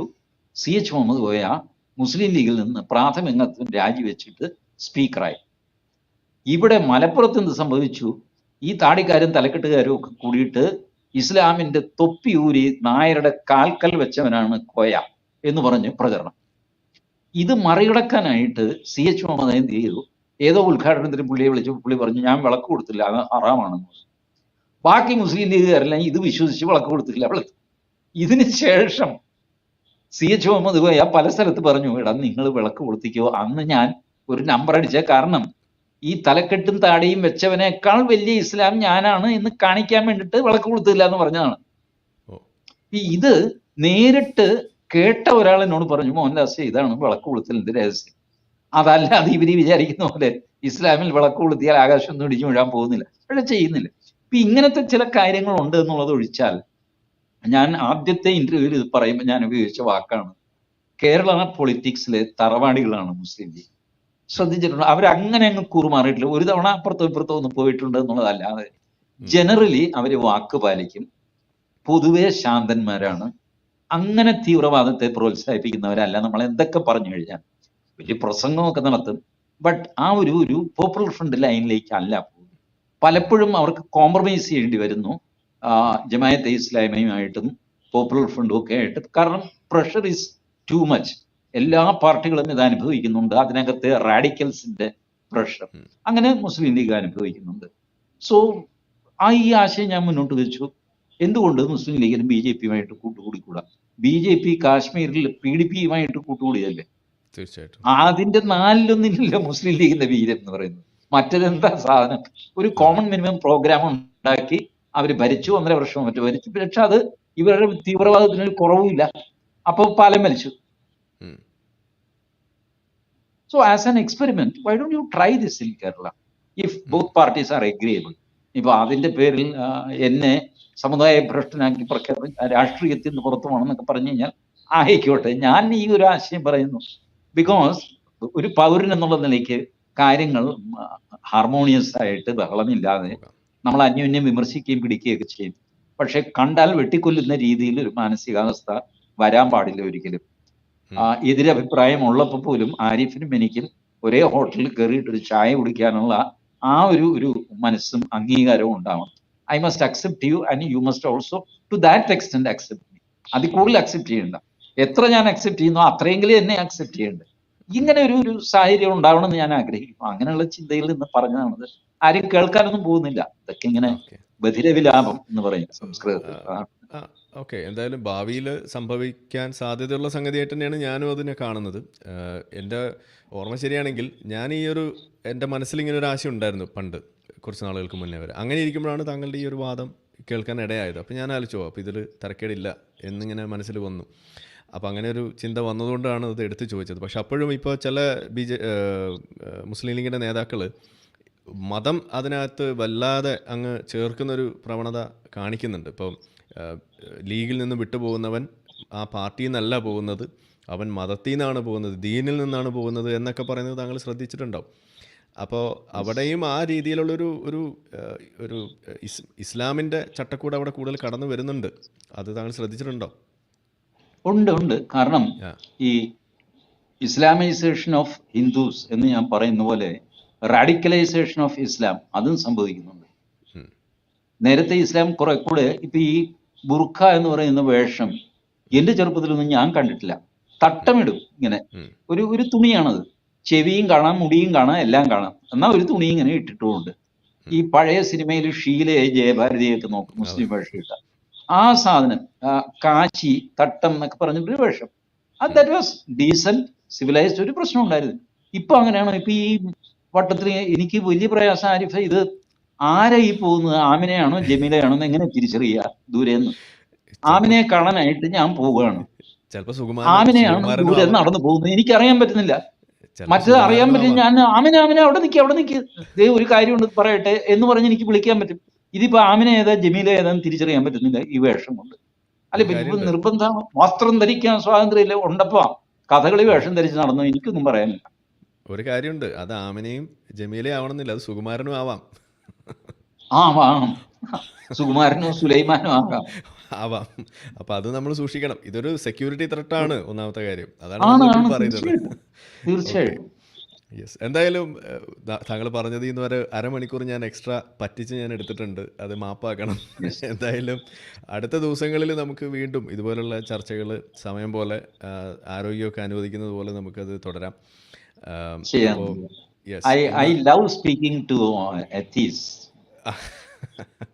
അല്ല, ഞാൻ പറയുന്നത് അതിന് കാരണമാണ് ഞാൻ തുടക്കത്തിൽ പറഞ്ഞത്, നിങ്ങളുടെ സിവിലൈസ്ഡ് ബിഹേവിയർ ഉണ്ടല്ലോ, ആൻഡ് ഇന്റഗ്രിറ്റി, പൊതുരംഗത്തുള്ള പെരുമാറ്റമൊക്കെ അത് ഒരു ഘടകം തന്നെയാണ്. And I would request all of you to keep that standard so that you attract more and more people. You attract Hindus. എനിക്ക് ഹിന്ദുസ് നിരീശ്വരവാദി ആകുന്നതിൽ ഒരു ഭയവും ഇല്ല. ആരും ശ്രദ്ധിച്ചിട്ടുണ്ടോ? ദേവസ്വം ബോർഡിന്റെ അമ്പലങ്ങളിൽ അഹിന്ദുക്കൾക്ക് പ്രവേശനം ഇല്ല എന്ന് എഴുതിയിട്ടുണ്ട്, അവിശ്വാസികൾക്ക് പ്രവേശനം ഇല്ല എന്ന് എഴുതിയിട്ടില്ല. അതാണ് ഹിന്ദുവിന്റെ പ്രത്യേകത. ഈ പ്രത്യേകത ഇല്ലാതെ ഒരുമാതിരി മുസ്ലിം സ്വഭാവത്തിലേക്ക് പോവുക എന്ന് പറയുന്നത് എനിക്ക് ചിന്തിക്കാൻ പോലും പറ്റുന്നില്ല. We have been accepting criticism. What is wrong with that? കുറച്ചു പേര് നിരീശ്വരവാദിയായി ആയിക്കോട്ടെ എന്ന്. വലിയ പ്രശസ്ത നിരീശ്വരവാദികളെയൊക്കെ സഹിച്ച സമാജമാണിത്. എന്തുകൊണ്ടൊരു ആരിഫ് ഹുസൈനോ രവീന്ദ്രനെയോ സഹിച്ചുകൂടാ? എന്താ ഇത്ര വലിയ പ്രയാസം? പേര് തന്നെ എടുത്ത് പറയണം. അല്ല, നിങ്ങളാണ് ഇപ്പൊ അറിയപ്പെടുന്ന നിരീശ്വരവാദികൾ, അത് ശരി, അറ്റ്ലീസ്റ്റ് സോഷ്യൽ അതുകൊണ്ടാണ് മീഡിയയിൽ. അങ്ങനെ എടുത്ത് പറയണം. ഇതിലും വലുത് അളയിലുണ്ടോ എന്ന് എനിക്ക് അറിഞ്ഞുകൂടാ. അതെ പുറമേ അതെ. കാണുന്നത് ഓക്കെ. എന്തായാലും നമ്മൾ ഇത്രേ പറയുന്നുള്ളൂ. താങ്കൾ പറഞ്ഞ ആ വാക്ക് തന്നെയാണ്. അതായത് നമ്മളുടെ ലക്ഷ്യം ഇവിടെ ഒരു സമാധാനപൂർവ്വമായ എല്ലാവരുടെയും ഒരു കോഎക്സിസ്റ്റൻസ് ഉറപ്പാക്കുക എന്നുള്ളതാണ്. ഇതെല്ലാം ഈ യുദ്ധം മുഴുവൻ നടത്തുന്നത് ഇവിടെ മര്യാദയ്ക്ക് ജീവിക്കാൻ വേണ്ടിയിട്ടാണ്. അല്ലാതെ മരിച്ചു കഴിഞ്ഞിട്ട് വല്ല രംഭ തിലോത്തമ ഹൂറിമാരെ ഒന്നും കിട്ടുമെന്ന് വിചാരിച്ചിട്ടല്ല. അപ്പോൾ ഇവിടെ ബ്യൂട്ടിഫുൾ ആക്കാൻ വേണ്ടിയിട്ട് എന്തെല്ലാം വിട്ടുവീഴ്ചകൾ ചെയ്യാൻ പറ്റുമോ, എന്തെല്ലാം പുതിയ പ്രവർത്തനങ്ങൾ ചെയ്യാൻ പറ്റുമോ, മാറ്റങ്ങൾക്ക് തുടക്കിടാൻ പറ്റുമോ അത് ചെയ്യാം. അതിന് സംസാരിക്കുന്നതിന് എന്താ തെറ്റ്? ഹിറ്റ്ലർ ഉണ്ടെങ്കിൽ പോലും നമ്മൾ സംസാരിച്ചല്ലേ പറ്റുള്ളൂ. പിന്നെയാണോ ബാക്കിയുള്ള ആളുകളുടെ കഥ? അപ്പോൾ അങ്ങനെ ഒരു ക്യാൻസൽ പരിപാടിയൊന്നും നമ്മളുടെ മനസ്സിലില്ല. അത് ശരിയല്ല എന്നാണ് നമ്മൾ പറയുന്നത്. അപ്പോൾ എന്തായാലും താങ്കൾ ആ ഒരു സ്പിരിറ്റ് നല്ല രീതിയിൽ ഉയർത്തിപ്പിടിക്കുന്ന ഒരു വ്യക്തിയാണ്. അപ്പോൾ അതിനൊരു വലിയൊരു അപ്രീസിയേഷനും കൂടി നമ്മളുടെ കാണികളുടെ ഭാഗത്തും കൂടി ഞാനൊന്ന് എക്സ്റ്റെൻഡ് ചെയ്യുകയാണ്. നമ്മളോടൊപ്പം ഇന്ന് ജോയിൻ ചെയ്തതിന് നന്ദി. മറ്റൊരു അവസരത്തിൽ വീണ്ടും കാണാം. Thank you. ഒരു കാര്യം കൂടെ പറഞ്ഞിട്ട് ഞാൻ ചെയ്യാം.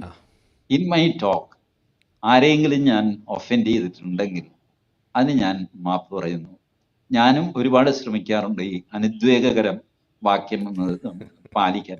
പലപ്പോഴും സാധിക്കാറില്ല. മനുഷ്യരിൽ പറഞ്ഞു വരുമ്പോൾ എന്തെങ്കിലുമൊക്കെ അബദ്ധം, വാക്കുകളിൽ പറ്റിയ ആശയങ്ങളിൽ അബദ്ധം പറ്റിയിട്ടില്ല എന്ന് എനിക്ക് തോന്നുന്നു. പക്ഷെ ഉപയോഗിച്ച വാക്കിൽ എവിടെയെങ്കിലും അബ്രാസീവായിട്ടൊക്കെ ഉണ്ടെങ്കിൽ ഐ ബെഗ് യുവർ പാർഡൺ.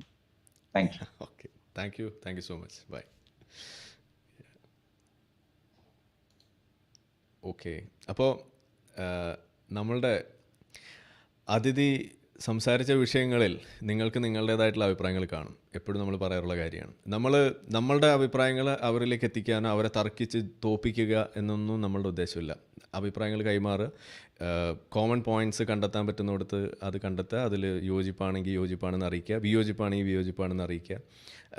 അത് ഇരുകൂട്ടർക്കും ഈ സംവാദത്തിനോ അല്ലെങ്കിൽ ഇത്തരം ചർച്ചകൾക്കോ ശേഷം പുറത്തെത്തിയിട്ടായിരിക്കും നമ്മൾ അതിനകത്ത് കൂടുതൽ നമ്മൾ സംസാരമൊക്കെ തുടരുന്നത്. അപ്പോൾ അത് നമ്മളൊരു ശീലമാക്കുക. അത് എവിടെയും എപ്പോഴും ആർക്കും വേണമെങ്കിലും ചെയ്യാവുന്ന കാര്യമാണ് എന്ന് ആണ് നമ്മളെപ്പോഴും ഉണർത്തിക്കാറുള്ളത്. ക്യാൻസൽ കൾച്ചറും അതുപോലെ തന്നെ ഈ ബാലൻസിങ് പരിപാടിയും അതുപോലെ ഈ അങ്ങനത്തെ ചില ഈ വോക്ക് രീതികൾ അതൊന്നും ഇന്നത്തെ കാലത്ത് നമുക്ക് ഒട്ടും തന്നെ അഭികാമ്യമായ സംഗതികളല്ല. അതൊന്ന് നമ്മളെല്ലാവരും ഓർമ്മിക്കണമെന്ന് തന്നെയാണ് എനിക്ക് പറയാനുള്ളത്. അപ്പോൾ എനിക്ക് തോന്നുന്നു ഇന്ന് ഒരുപാട് ആളുകൾ നമ്മളോടൊപ്പം ജോയിൻ ചെയ്തു. ഒരുപാട് ആളുകൾ തങ്ങളുടെ നേരം ഇവിടെ ചെലവഴിച്ചു. കമൻറ്റുകളിലൂടെയും മറ്റ് രീതിയിലുള്ള സപ്പോർട്ടിലൂടെയൊക്കെ വന്നിട്ടുണ്ട്. അപ്പോൾ നിങ്ങൾ കണ്ടുകൊണ്ടിരിക്കുന്ന ആളുകൾ കണ്ണും പൂട്ടിയിട്ട് വീഡിയോ അങ്ങ് ലൈക്ക് ചെയ്ത് അങ്ങ് പ്രോത്സാഹനം തന്നാൽ അത് കൂടുതൽ ആളുകളിലേക്ക് നമുക്ക് എത്തിക്കാൻ കഴിയും. പ്രത്യേകിച്ച് ഇന്ന് ഇദ്ദേഹം പറഞ്ഞ കാര്യങ്ങൾ ഞാൻ വിശ്വസിക്കുന്നത് അത് ഏറ്റവും കൂടുതൽ ഗുണം ചെയ്യുക അത് ഇവിടുത്തെ മുസ്ലിം സമുദായത്തിന് തന്നെയാണ്. മുസ്ലിങ്ങളായിട്ടുള്ള ആളുകൾ തീർച്ചയായിട്ടും കേൾക്കേണ്ട വാക്കുകളാണ് ഇന്ന് അദ്ദേഹം ഇവിടെ പറഞ്ഞത്. കാരണം ഒരു കാരണവശാലും ഒരു മുസ്ലിമിൻ്റെ മനസ്സിലൂടെ കടന്നു പോകാൻ സാധ്യതയില്ലാത്ത കാര്യങ്ങളാണ് ഇവിടെ പറഞ്ഞത്. അതും അദ്ദേഹം ഒരു ഹിന്ദുമത വിശ്വാസിയായിരിക്കെ, അതായത് മതനിന്ദ എന്ന് പറയുന്ന ഒരു സംഗതി അതിനെ പ്രോത്സാഹിപ്പിക്കണം എന്ന് പറയുന്ന ഒരു ഹിന്ദു മതവിശ്വാസിയാണ് നിങ്ങളിവിടെ കണ്ടത്. അതെന്തിനു വേണ്ടിയിട്ടാണ് പറഞ്ഞത് എന്നുള്ളതാണ് ഈ വീഡിയോയിൽ നിങ്ങൾക്ക് കേൾക്കാൻ സാധിക്കുക. അതൊരു സാമുദായിക അന്തരീക്ഷം അത് അവിടെ ഒരു സമാധാനപൂർവ്വമായ ഒരു നിലയിലേക്ക് കൊണ്ടുവരണമെന്നുണ്ടെങ്കിൽ, മതപരമായ വൈര്യം അവിടെ കുറയ്ക്കണമെന്നുണ്ടെങ്കിൽ അതിന് വലിയ ഒരു വഴിവെക്കുന്ന സംഗതി തന്നെയാണ്. ഇപ്പോൾ പുതിയ ന്യായ സംഹിതയൊക്കെ ആയി മാറിയപ്പോൾ അതിനകത്ത് 295A 299 ആയി മാറുമ്പോഴും സാധനം ഒന്ന് തന്നെയാണ്. കുപ്പി മാത്രമേ മാറിയിട്ടുള്ളൂ, വീഞ്ഞ് പഴയത് തന്നെയാണ് എന്ന് വരുമ്പോൾ സ്വാഭാവികമായിട്ടും അത് കൂടുതൽ ദോഷം തന്നെയാണ് അവിടെ ഉണ്ടാക്കി വെക്കുന്നത്. അതിന് കൂടുതൽ പ്രാമുഖ്യം കിട്ടുന്നു എന്ന് വരെ തന്നെയാണ് ചെയ്യുന്നത്. അപ്പോൾ നമ്മൾ കുറേയും കൂടി സ്വയം നമ്മൾ മാറിക്കഴിഞ്ഞാൽ അങ്ങനെ ഒരു നിയമത്തിന് ഇവിടെ ഒരു ആവശ്യമില്ല എന്നുള്ള രീതിയിലേക്ക് നമ്മൾ കാര്യങ്ങൾ കൊണ്ടെത്തിക്കാൻ മാത്രം പാകമാകുന്ന രീതിയിൽ നമുക്ക് വളരാൻ സാധിക്കണം. അതാണ് നമുക്ക് മുന്നോട്ട് വെക്കാനുള്ള ആ ഒരു ആശയം എന്ന് പറയുന്നത്. അപ്പോൾ എന്തായാലും ഞാനിനി നീട്ടുന്നില്ല. എന്തായാലും ഈ ഒരു സംഗതി നിങ്ങൾ ലൈക്ക് ചെയ്തും ഷെയർ ചെയ്തും കമൻറ്റുകളിലൂടെ നിങ്ങളുടെ അഭിപ്രായങ്ങൾ രേഖപ്പെടുത്തിയും നിങ്ങളുടെ വിയോജിപ്പുകൾ അതായാലും അത് നിങ്ങൾ രേഖപ്പെടുത്തി. അതോടൊപ്പം ഇനിയും ഇതുപോലെ അദ്ദേഹത്തിൻ്റെ സമയം ഒരു വിഷയം തന്നെയാണ്, അദ്ദേഹത്തിൻ്റെ പ്രായം കണക്കിലെടുത്തുകൊണ്ട്. അപ്പോൾ മറ്റ് ദിവസങ്ങളിൽ ഇനി ഇതേപോലെ മറ്റൊരു അവസരത്തിൽ നമുക്ക് ഇദ്ദേഹത്തെ ക്ഷണിക്കാം. അപ്പോൾ അന്ന് സംസാരിക്കേണ്ടതായിട്ടുള്ള വിഷയങ്ങളെക്കുറിച്ചിട്ടുള്ള ചില കാര്യങ്ങൾ ഞാൻ ഏതാണ്ട് 10-12ഓളം ചോദ്യങ്ങൾ ഇവിടെ എടുത്തു വെച്ചിട്ടുണ്ടായിരുന്നു. പക്ഷേ സമയക്കുറവ് തന്നെയാണ്. പിന്നെ അദ്ദേഹം സംസാരിച്ച് വരുന്ന ആ ഒഴുക്കിൽ നമുക്ക് ഇടപെട്ട് അതിന് ബ്രേക്ക് ചെയ്യണമെന്ന് എനിക്ക് തോന്നിയില്ല. അതുകൊണ്ടാണ് പലപ്പോഴും നമ്മളത് നിശബ്ദനായിട്ട് തന്നെ ഇരുന്നത്. അപ്പോൾ അതിൽ നിങ്ങൾ വിഷമമൊന്നും വിചാരിക്കേണ്ട. കൂടുതൽ സമയം അല്ലെങ്കിൽ കൂടുതൽ തവണ നമുക്കിത് ചെയ്ത് കൂടുതൽ കാര്യങ്ങളിൽ ക്ലാരിറ്റി കൊണ്ടുവരാം എന്ന് തന്നെയാണ് വിചാരിക്കുന്നത്. ഒരുപാട് കാര്യങ്ങളുണ്ട്, പ്രത്യേകിച്ച് മോദി ഗവൺമെൻറ്റുമായി സംബന്ധിച്ചിട്ടുള്ള ചില ചോദ്യങ്ങൾ. അതിൽ ആ പെർഫോമൻസ്, BJPയുടെ നിലവിലെ ചില പോളിസീസിലുള്ള അപര്യാപ്തതകൾ സംബന്ധിച്ച് അതിനോടുള്ള വിമർശനങ്ങൾ, അങ്ങനെ കുറേ കാര്യങ്ങൾ നമുക്കിവിടെ ചോദിക്കാനുണ്ടായിരുന്നു. അപ്പോൾ എന്തായാലും അതെല്ലാം ഇനി അടുത്ത ഒരു അവസരത്തിൽ നമുക്ക് ചോദിക്കാം. മറ്റ് അതിഥികളുമായിട്ടുള്ള ഇത്തരം കൂടിക്കാഴ്ചകൾ അത് നമ്മൾ ഇനിയും ഇവിടെ ഉണ്ടാവും. നിങ്ങൾ അവിടെ ഇരിക്കുക. വീണ്ടും നിങ്ങളുടെ മുന്നിലേക്ക് അടുത്ത അതിഥിയുമായിട്ട് നമ്മൾ ഓടിയെത്തുന്നതായിരിക്കും. നാളെ പ്രവീൺ രവിയുടെ ചാനലിൽ, PR ടോക്സ് എന്ന് പറയുന്ന പ്രവീൺ രവിയുടെ ചാനലിൽ നമ്മൾ നീറ്റ് പരീക്ഷ അത് കഴിഞ്ഞ് അല്ലെങ്കിൽ അതിനൊക്കെ പ്രിപ്പയർ ചെയ്ത് രണ്ടാമത് നടക്കുന്നൊക്കെ പറയുന്നത് എന്ത് തന്നെയായാലും നീറ്റിന് വേണ്ടിയിട്ട് കാത്തു നിൽക്കുന്ന ആളുകൾ, കുട്ടികൾ, അവരുടെ മാതാപിതാക്കൾ, അവർക്ക് വേണ്ടിയിട്ടുള്ള ചെറിയൊരു സംഭാഷണം അത് നാളെ പ്രവീൺ രവിയുടെ ചാനലിൽ നമ്മൾ ചെയ്യുന്നുണ്ട്. അതിൻ്റെ ഒരു അവലോകനം അത് കഴിഞ്ഞിട്ട് നമ്മുടെ ചാനലിൽ പിന്നെ മറ്റ് ചില വിഷയങ്ങളും നമ്മുടെ ചാനലിൽ ലൈവ് ഉണ്ടാവും. അപ്പോൾ അത് നിങ്ങൾക്ക് പങ്കെടുക്കാം. അപ്പോൾ PR ടോക്സ് എന്നാണ് ആ ചാനലിൻ്റെ പേര്. നിങ്ങൾ അതൊന്ന് സബ്സ്ക്രൈബ് ചെയ്ത് ആ ചാനൽ ഒന്ന് ഫോളോ ചെയ്താൽ ആ സംസാരം നിങ്ങൾക്ക് കേൾക്കാം. അപ്പോൾ ഇപ്പോൾ ഇവിടെ കൂടിയിരിക്കുന്ന എല്ലാ ആളുകളും നാളെ അവിടെ ജോയിൻ ചെയ്യുക. നീറ്റിൽ സംഭവിക്കാൻ സാധ്യതയുള്ള കാര്യങ്ങൾ, പ്രത്യേകിച്ച് ഈ ഇതര വൈദ്യങ്ങളിലേക്കൊക്കെ പോയി നിങ്ങളുടെ ഭാവി തന്നെ അപകടത്തിലാവുന്ന അവസ്ഥയൊക്കെ ഉണ്ട്. അപ്പോൾ അതൊക്കെ നമ്മൾ ഒന്ന് ചർച്ച ചെയ്ത് പോകാമെന്നാണ് വിചാരിക്കുന്നത്. പിന്നെ പ്രത്യേകിച്ച് സ്പെസിഫിക്കലി നമ്മളവിടെ ഹോമിയോപ്പതി എന്തുകൊണ്ട് നിങ്ങൾ എടുക്കരുത് എന്നുള്ളതിനെക്കുറിച്ച് നമ്മളൊരു പഴയ ഹോമിയോ ഡോക്ടർ ആയതുകൊണ്ട് അതിനെക്കുറിച്ചും വിശദമായിട്ട് അവിടെ സംസാരിക്കുന്നതായിരിക്കും. അപ്പോൾ ഇനി ഞാനിവിടെ കൂടുതലൊന്നും നീട്ടുന്നില്ല, ഇവിടെ നിർത്തുന്നു. എല്ലാ ആളുകൾക്കും നന്ദി പറയുന്നു. ബാക്കി കാര്യങ്ങൾ നിങ്ങൾ മറക്കാതെ ചെയ്യുമെന്ന് വിചാരിച്ചുകൊണ്ട് എല്ലാവർക്കും ഗുഡ് നൈറ്റ്, ശുഭരാത്രി. നമ്മളെ വീഡിയോ കണ്ടുകൊണ്ടിരിക്കുന്ന ആളുകൾ ചാനൽ സബ്സ്ക്രൈബ് ചെയ്തിട്ടില്ല എന്നുണ്ടെങ്കിൽ അത് ചെയ്ത് നമ്മളെ സപ്പോർട്ട് ചെയ്യുക. മറ്റു രീതിയിൽ സപ്പോർട്ട് ചെയ്യാൻ ആഗ്രഹിക്കുന്ന ആളുകൾക്ക് അതിൻ്റെ ഡീറ്റെയിൽസ് ഡിസ്ക്രിപ്ഷനിലുണ്ട്. നിങ്ങളുടെ ഓരോ ലൈക്കും ഷെയറും അതുപോലെ കമൻ്റ് ഇടുന്നതും ഇതിൽ ഈ വീഡിയോ അതിൻ്റെ താഴെ വരുന്ന കമൻറ്റുകൾക്ക് നിങ്ങൾ പ്രതികരിക്കുന്നതെല്ലാം തന്നെ വീഡിയോയുടെ റീച്ച് കൂടുന്നതിന് വലിയ തോതിൽ ഉപകാരപ്പെടുന്ന സംഗതിയാണ്. അപ്പോൾ അതുകൊണ്ട് അതിൽ നിങ്ങൾ ഏർപ്പെടണം എന്നും കൂടി ഞാൻ അഭ്യർത്ഥിക്കുകയാണ്. മറ്റുള്ള രീതിയിലുള്ള സപ്പോർട്ട് തുടർന്നും നിങ്ങളുടെ ഭാഗത്തുനിന്നുണ്ടാവും എന്ന് പ്രതീക്ഷിക്കുന്നു.